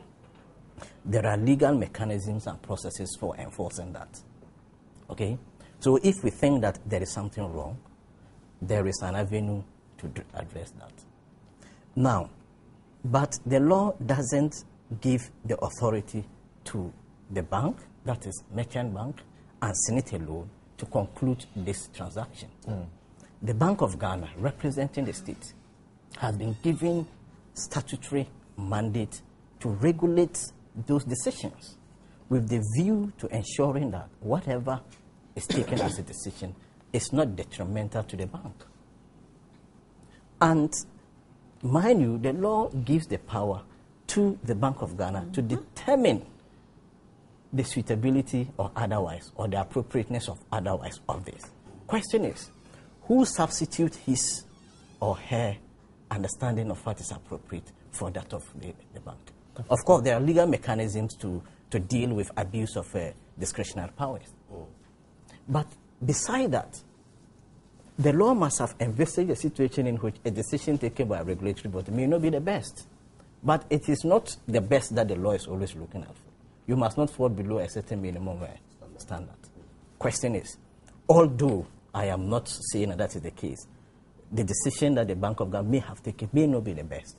Question is it at the same time unlawful? You get the point. So, to me, I think that this is how we should look at the matter. But of course, that is not to say that the discussions about value for money, the discussions about transparency are not important. Right. They are very important, and we must allow that to go on. And I am not also saying talking about Bank of Ghana, those who are sued are asking the court to make an order for a review of the valuation that was done by KPMG, and Bank of Ghana ought to have supervised all of that. They are asking for a valuation of that. Tony later says, no, you will be invading unconstitutionally into the statutory mandate of the Bank of Ghana.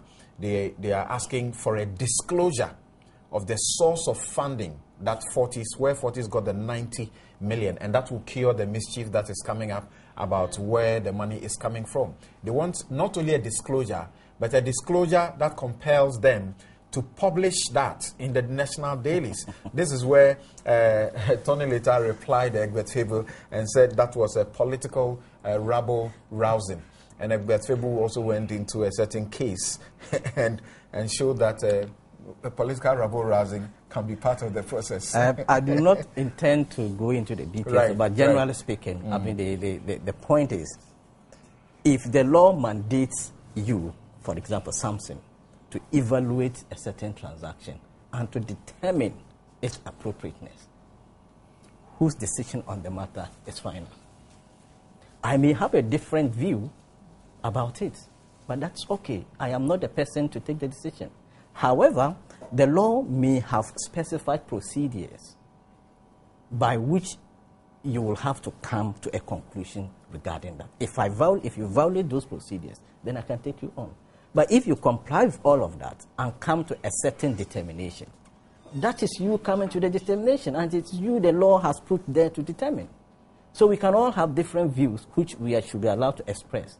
But I wonder whether those different views should become the basis for a court decision as to whether a decision taken by a statutory regulatory body is appropriate or not appropriate. I see. What do you say about the question of, contempt because of what has happened whilst the matter is pending in court? Well, I mean, the strict legalistic, if I should use that expression, position is that, well, once you have not been served with an order restraining you, then you are at liberty to do what you have to do.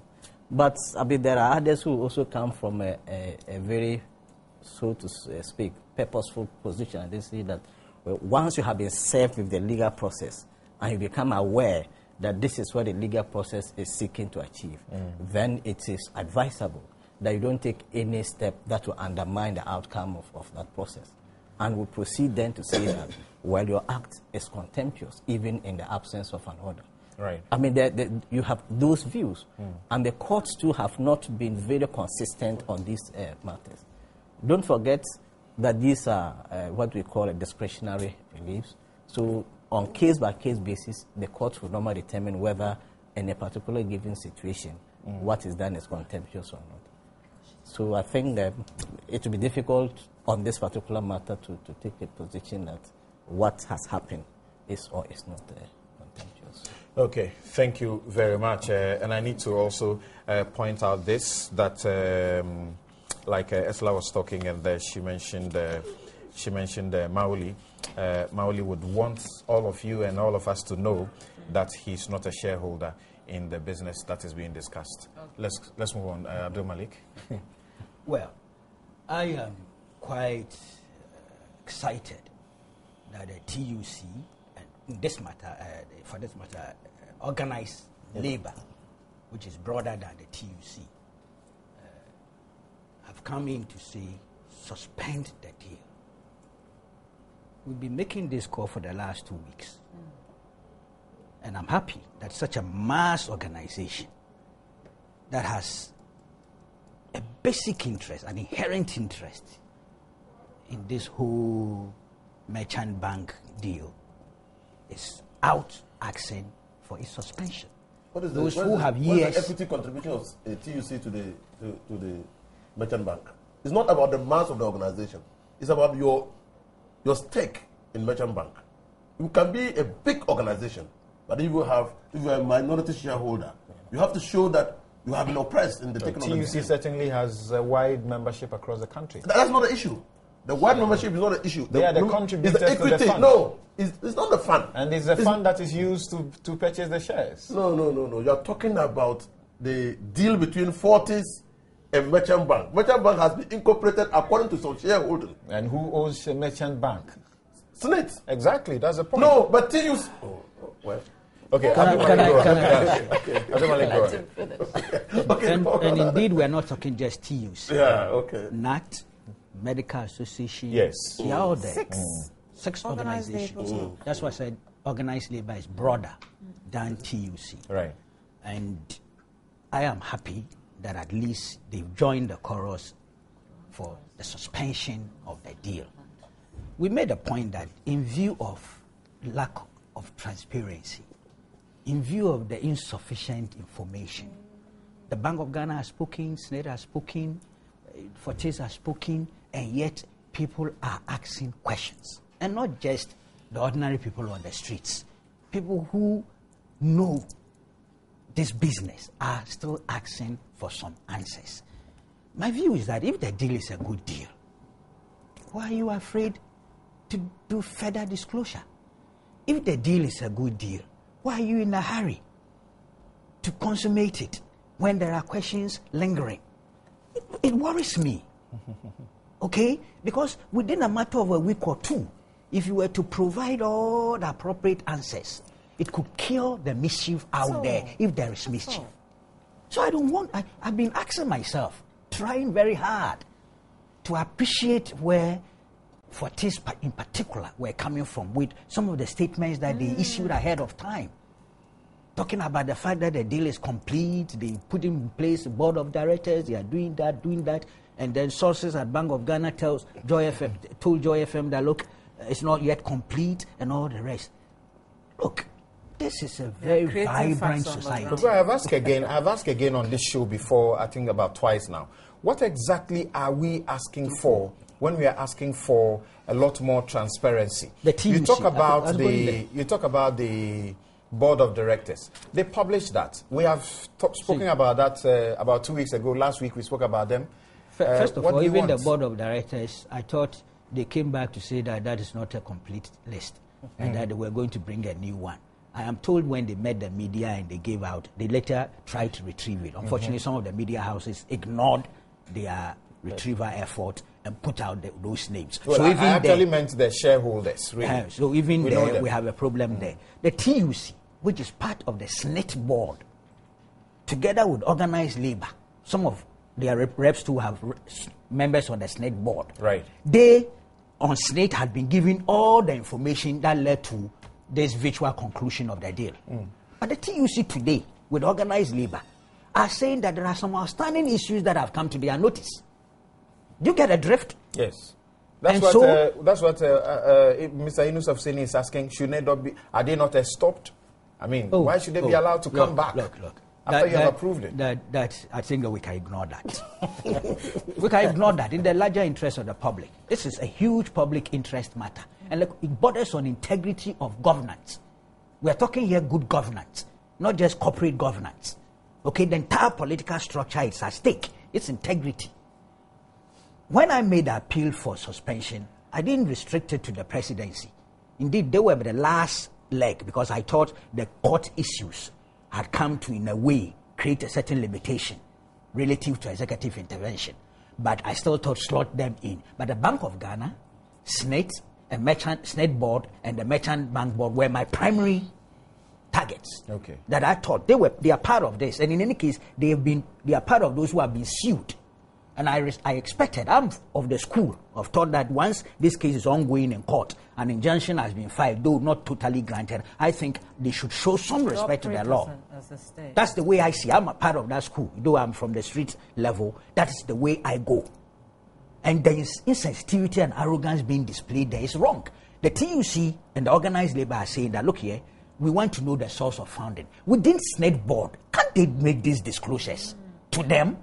If you don't even want to come and tell me on radio and TV, I thought that preliminary a certain level of responsibility is required of them to make that disclosure, even on the Senate board. You are talking about corporate governance. Godwin tells you that. Have they done anything that is in breach of the law? They may not have done, because maybe we are yet to see it. Apartheid. But there's some information that is not there. I'm saying that those reps on the Senate board today are asking us source of funding. They don't know. Valuation. As far as I'm concerned, there's a trick. There's a tricky issue somewhere there as to whether KPMG indeed did valuation or not. I don't know whether you've diverted your mind to that. As to whether, in the real technical sense, what they did was valuation of the shares. Because I'm hearing something, and it may come out soon, arising out of some of those other groups that are trying to join the file new applications. I see. So I'm not supposed to do a disclosure here because it came from a confidential source. But I'm sure by Monday, Tuesday, you hear.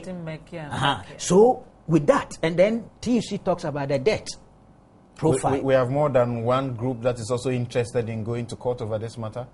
No, there's a group that is part of those who have been sued, who is putting in a certain application. Right. And I've seen the things they've put together. And what they've put together has rather complicated the case when it comes to the issue of valuation.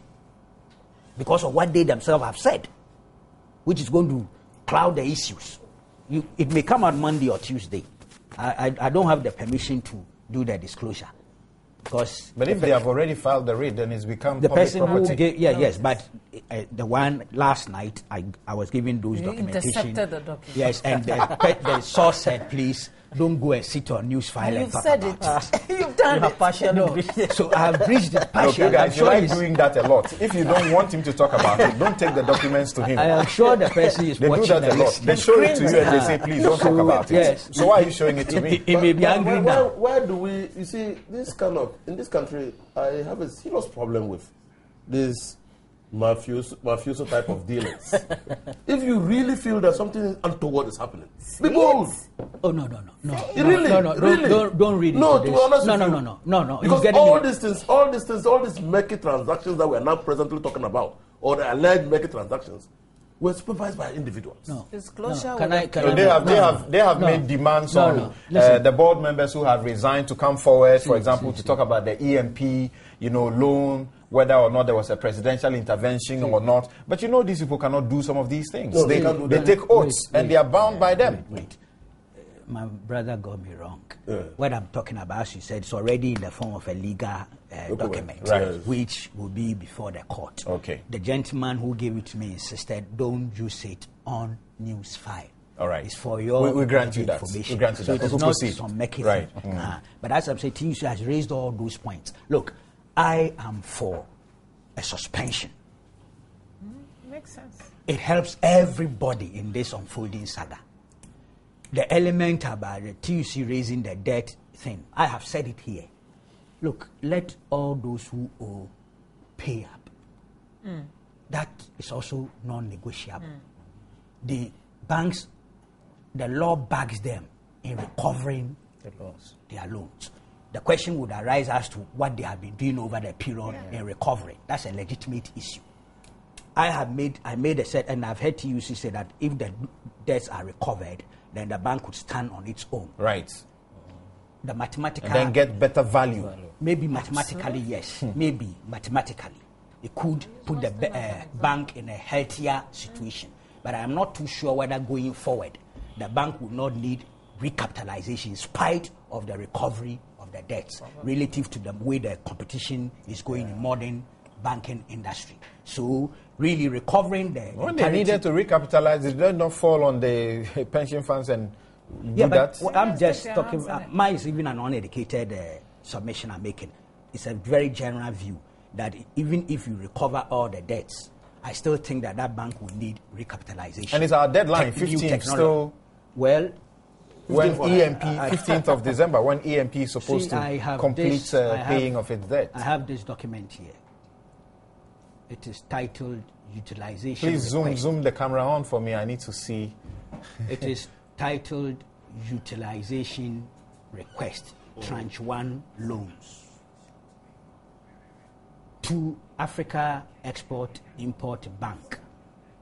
I don't even know if the disclosure is necessary, but I will do so because you asked the question. Okay. Date 13 December 2013.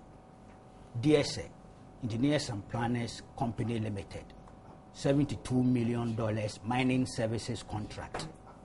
Financing facility agreement dated November 16, 2011. That's the facility agreement. 1. We refer to the facility agreement. This is a utilization request.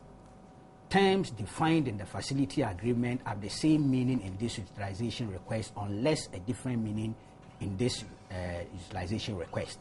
2. We wish to borrow a tranche 1 loan on the following terms. Proposed utilization date, 20th December 2013, or if that's not a business date, the next business date. Amount, $28 million, or if less, the available facility. Interest period, 48 months. 3. We confirm that each condition specified in clause 4.2, further condition precedents, is satisfied on the date of this utilization request, that's 13 December. Right. The proceeds of this tranche 1 loan should be credited to Merchant Bank Ghana Limited, Citibank NA, 11 Wall Street, New York, ABA, I don't know what that means, number 021000089. SWIFT is the CTI, so and so. There may be a little small difficulty there, crediting it to Merchant Bank, which at this time appears to have dissolved. I'm coming. I'm not sure it's dissolved. I'm not sure. Account number 360561553. SWIFT something's on Merchant Bank Ghana. 5. This utilization request is irrevocable. Signed, Ibrahim Mahama, Chief Executive Officer. Okay. So for those of you who are watching TV, you certainly saw the letterhead, everything. It looks very original from Engineers and Planners. And it is going to who? To Africa Export-Import Bank. Right. That is Africa the same bank they were seeking to take the loan. Yes, and which they is had based difficulties. in Egypt. Right. And I recall recently people said that 15 December was a Sunday, and we were ridiculing it. Day. But in Egypt, they work. All right. Thursday, Fridays, they don't work. Yeah. But Sundays, they work. Okay. So but here you have 20th it's of going December. to shift slightly to 20th December. Okay. That's what it is. Right. Anything could happen in banking industry. I see. Or in financing industry. But this is conclusive. Relative to E&P's indebtedness to the bank. To the bank. Right. And this is already gone to the Export-Import Bank of Egypt within the next 5 days. And now, do we know, initially, they had wanted Merchant Bank to sort of guarantee this for them. Provide the Merchant security Bank for pulled this. out long They ago. pulled out. It's And then they Access went Bank. to Access Bank. Yes. Access Bank is still the one. Bank, but when the takeover change came in, it delayed. Okay. So Access Bank were part of it. November 13th. Are they still the ones Yes, who are? they are. Great. Okay. They are. Interesting there. Thank you very much, Abdul Malik Kwekubako Jr. I'd have been happy He does well with the documents. Letter from And the Africa Bank. right. Oh, yes, it's there. This show is brought to you by the kindest sponsorship of MTN. I've seen all that. Everywhere you go, Bank of Africa, as strong as a group and close as a partner. Lipton Tea, inspiration flowing from nature. I've told you about Vital Mineral Water, which revitalizes your body. So don't forget about that. Vital Mineral Water, that is your uniquely Ghanaian water with a world-class touch, distinctively labeled in red, and the Jinyame symbol embossed on the bottle. So just look for it. And also MTN wants you to know that this Christmas you can send money from the comfort of your home or office to your loved ones and receive free airtime or gift vouchers. If you are sending as much as 100 Ghana cedis, you receive 10 Ghana cedis free. If you are sending 500 Ghana cedis, you will get 50 Ghana cedis gift voucher in addition to 10 Ghana cedis free airtime. And lots of goodies for you. It ends on the 5th of January 2014, and terms and conditions are apply. It's using your mobile money. So use your mobile money. It's safe, secure, and convenient. Welcome to the new world. Erata Motors is located at East Legon. That's the Lagos Avenue opposite Body Talk near GT Bank. You call them 0244 445 268 and get the best vehicle deals that you can't imagine, really. And Star Assurance wants to inform you that if you come to them, they're going to give you mind-blowing, facilities. They are dedicated to offering you cutting-edge insurance policies that give you peace of mind and power to achieve your set goals. And they are working to protect your properties and businesses when the unexpected happens. They have branches all over the country. Call 0302 240 632 or visit starassurance.com. Star Assurance, that's your CIMG insurance company of the year 2012. Star Assurance is your solid partner. And the Mirror, that's your favorite weekend paper, is celebrating 60th anniversary. And as part of that, it wants its value readers.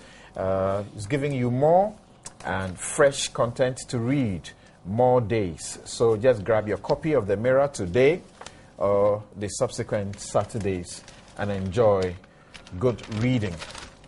Now, as always, your messages are welcome 1422, and on our Facebook wall, you can post them, or you can also send them to newsfile@myjoyonline.com.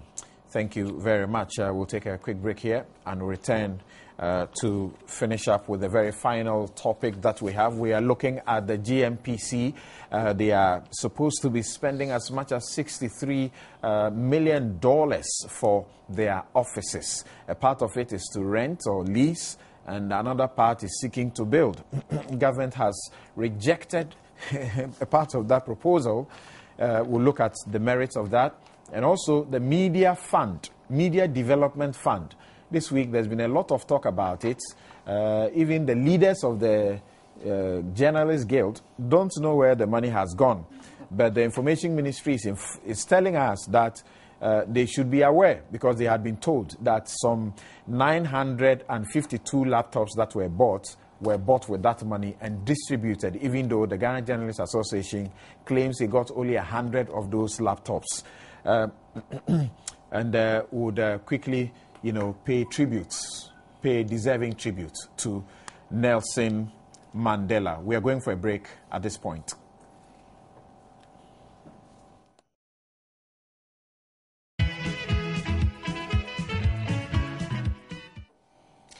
You're welcome back to your most authoritative news analysis show. This is Newsfile. Okatiche Kwejo Dako says that I feel deeply sad about this dreaded scandal dragging on for ages. I really wonder where good conscience, good judgment, simple responsibilities, not mentioning basic morality, has gone. And he says that we have all been held hostage by this morally degrading piece of news.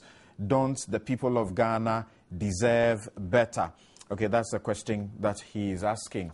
And I guess that's a question that many of you are also asking. Now, we will deal with this as quickly as we can so that we can pay last respects to Madiba, who is right now somewhere in Kuno, getting ready to be laid to eternal rests. Now, I'll start with you, Honorable Minister. This GMPC money, we're told that that's what they came to Parliament and they were seeking. They were seeking $93.1 million, is it? And out of that, they were going to use about 40 million of that to lease a building to use as an office. And then they would use about 23 or so million of that also to start to build one. The Energy Minister has been very swift in announcing that government has rejected such a proposal, and it will rather want that they should concentrate on building one for themselves. And I'm asking, what is happening? Don't they have an office building in Tema which is already in good shape? What's the problem? Oh, yes. Thank you so very much, Samson. Yes, they came to Parliament with a budget which indicated that they were looking for money, resources to build their own place, an iconic building, so that GMPC could move in. But in the interim, they were looking for permission from Parliament to rent a building around the airport area owned by Senate for a 10-year period, so that they could move from where they presently are to introduce premises to continue to operate from there until the building that they'll be putting up is completed. The Parliament was of the view that since they had said that it will take them about 3 years to complete their own building, and that they were leasing this particular one for 10 years, there was some inconsistency. So between immediately the building is completed and the 10-year lease, what happens to the remaining unexpired term? Do you rent it out, or what happens?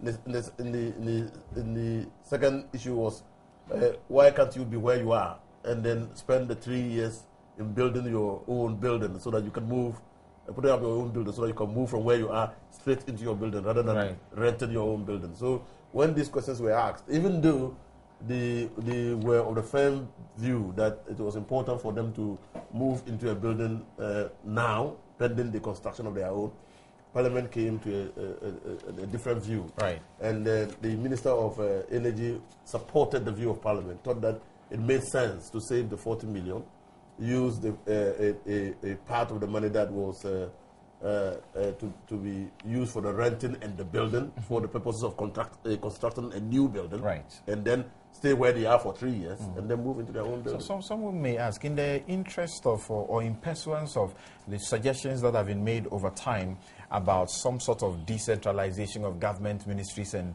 all of that, or locating them, across the country so that it might help, is it not, may it not be good? Will it not be good if you thought about putting this one somewhere where the oil is? The GMPCs? GMPC is supposed to maintain a corporate headquarters here and maintain operating offices where the oil activities take place. I mean, we did that in Parliament because there have been proven reserves in the Western region, of the coast of Western region. But then we also have huge prospectivity around the Kita Basin. And so what happens if we also discover oil in the Kita Basin? Where do you put the headquarters? And you will move in. So it was important to locate the central headquarters in Accra and then put operating offices wherever we find oil or hydrocarbons. Right. Okay.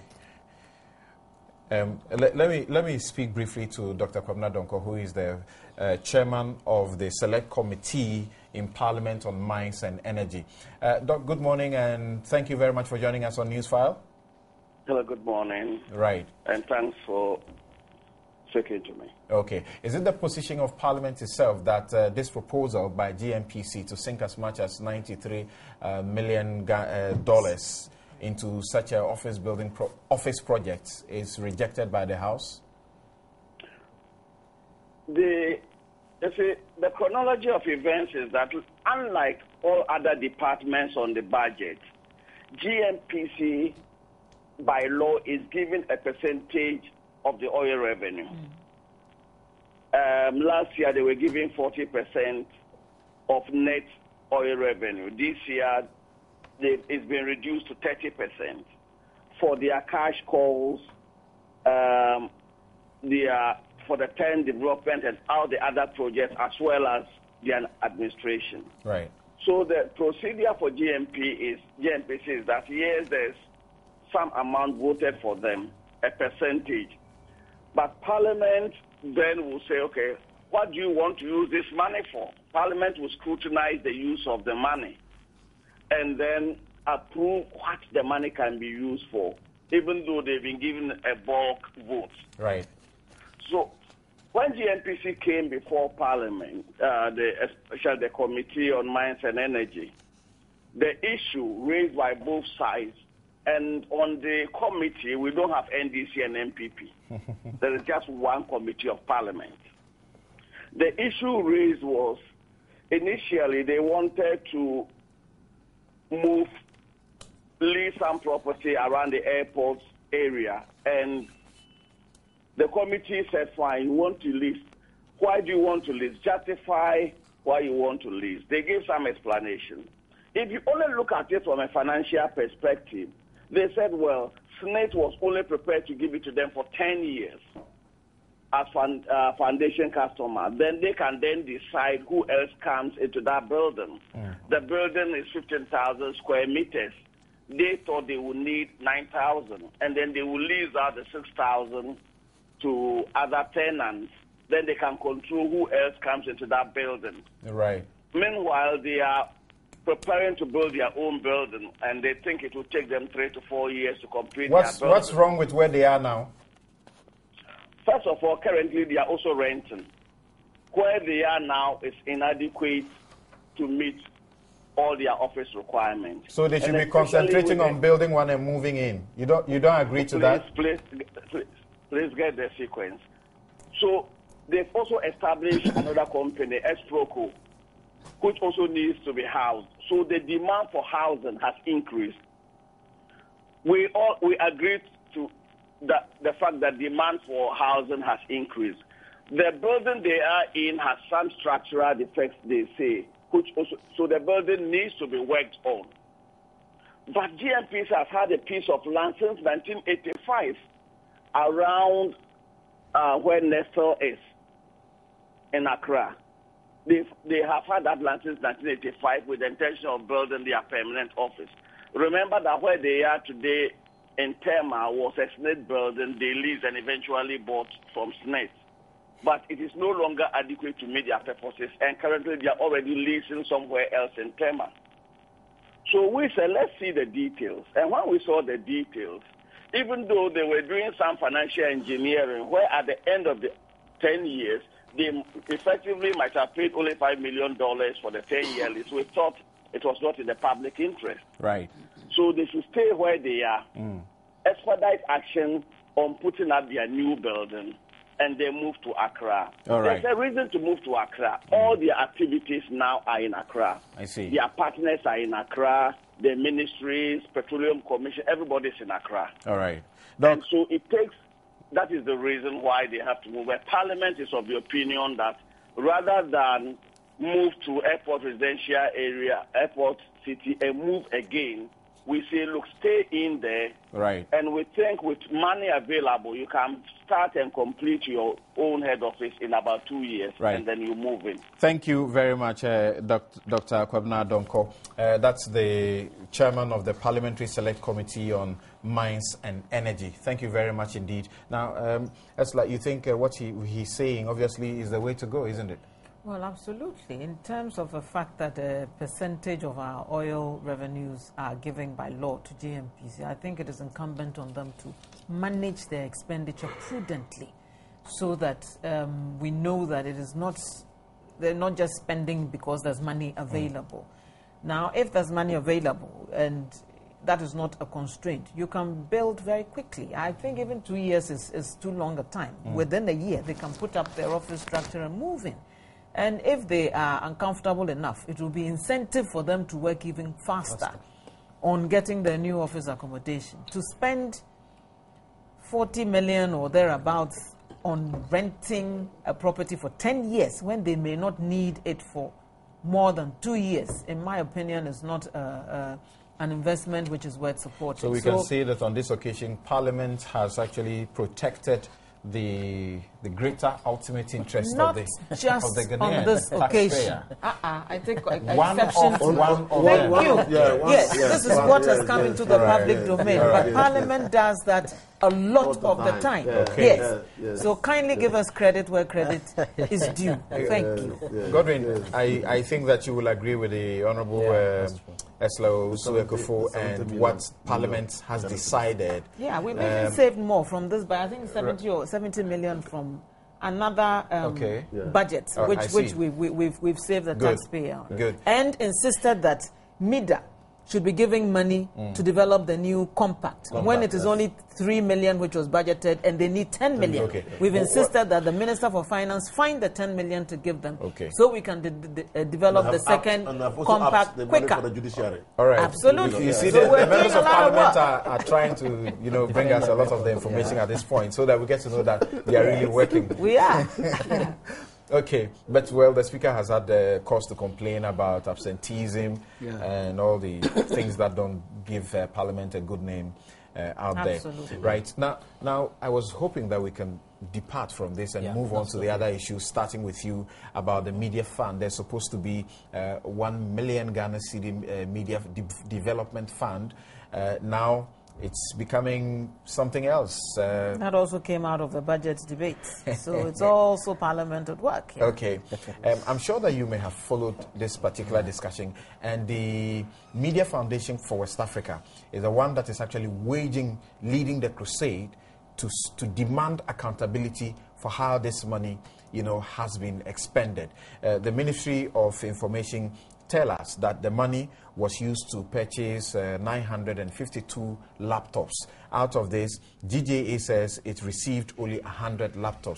The Deputy Minister of Information has also suggested to us that the rest of them, they distributed them to GNA, to people in the ISDs and so on.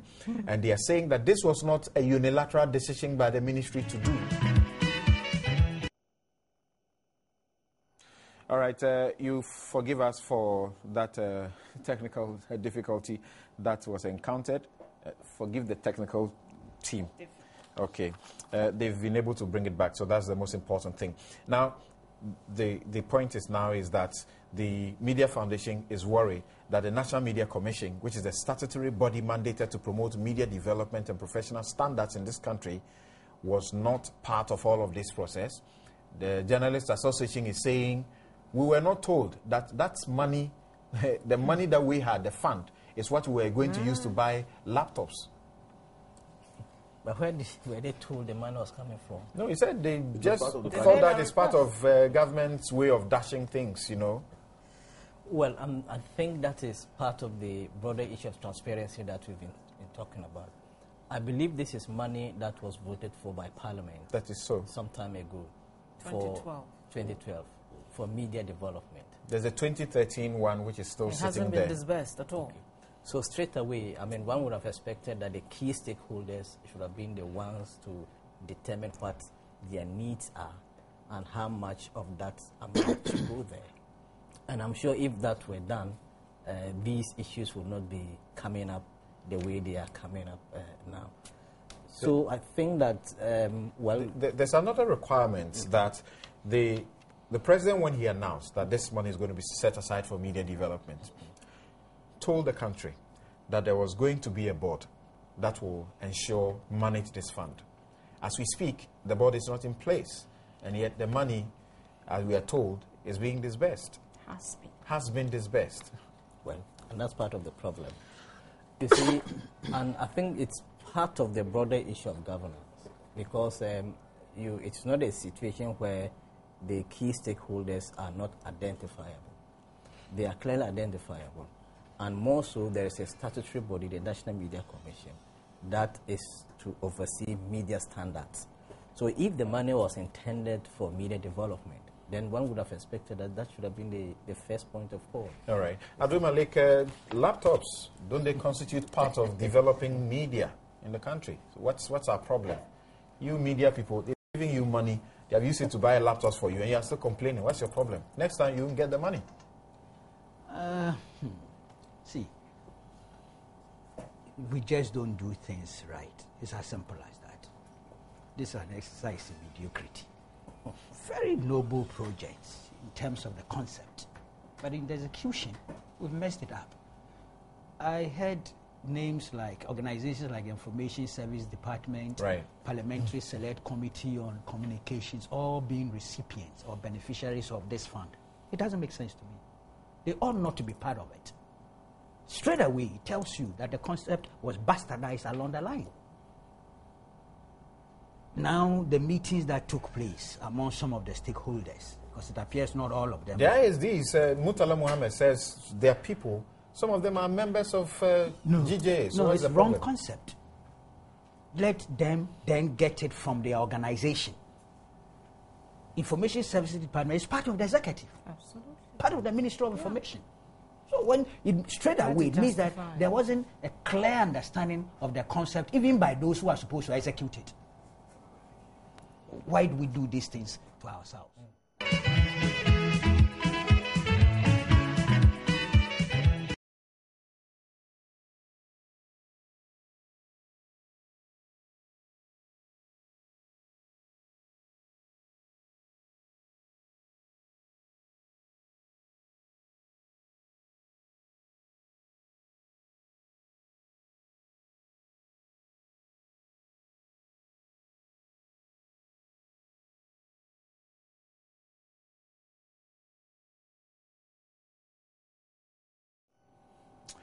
All right, so who doesn't want us to discuss this very final subject?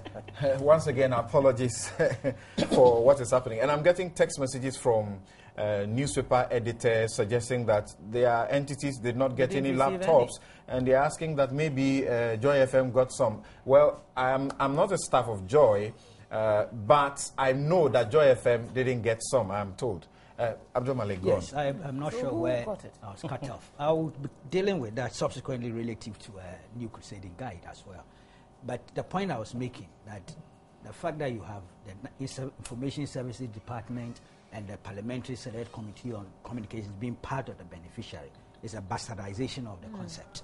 An otherwise positive concept. In its execution, we appear to have messed it up as usual. So there's something wrong there, and we need to re-engineer it, fine-tune it, and make sure that it sticks to the original principles that motivated its formation. Is that all should happen? Beyond, should there not be an accounting of exactly the numbers and where they went? Of course, and the cost especially of the when all these points. But let me deal with the because of all the hullabaloo. Yesterday, I called my senior editor, and I said, "Look, with all this noise going on, did New Crusading Guide receive any computer, any laptop from this facility?" They were not too sure. So I said, look, go double check. I want the facts because it might be an issue and I may have to pronounce to it. My position is this. Officially, no. Unofficially, yes. That is part of the confusion. It turns out that a reporter of my newspaper went to an event organized by Print Pack and was given a laptop, supposed to be part of what Print Pack got. The reporter has since ceased working with my paper. I'm going with this. And the computer, the laptop is gone. So how do I say New Crusading Guide was a recipient? It was given to the person. Yep. Yes. So again, the format, even on our own level, okay, of the umbrella organizations, I think there's even a problem there too. That way, this fund will never achieve the result. Yeah, some say that GJA executives too ought to take the blame. And I would ask about Print Pack, which is led by my own good friend, Madame Gina Blay. Very, when it comes to business and technical things, very competent. She has a secretary, our own good colleague, Nila Isoa. We need to find out how was it done, because so we don't even have a letter inviting us to receive a laptop. We haven't sent a letter acknowledging receipt. Okay. An individual who used to work on the paper gets one, and he vanishes with it. Okay, he's no longer working with the paper, and he's gone. Gentlemen, I'm sorry, but we just have run out of time.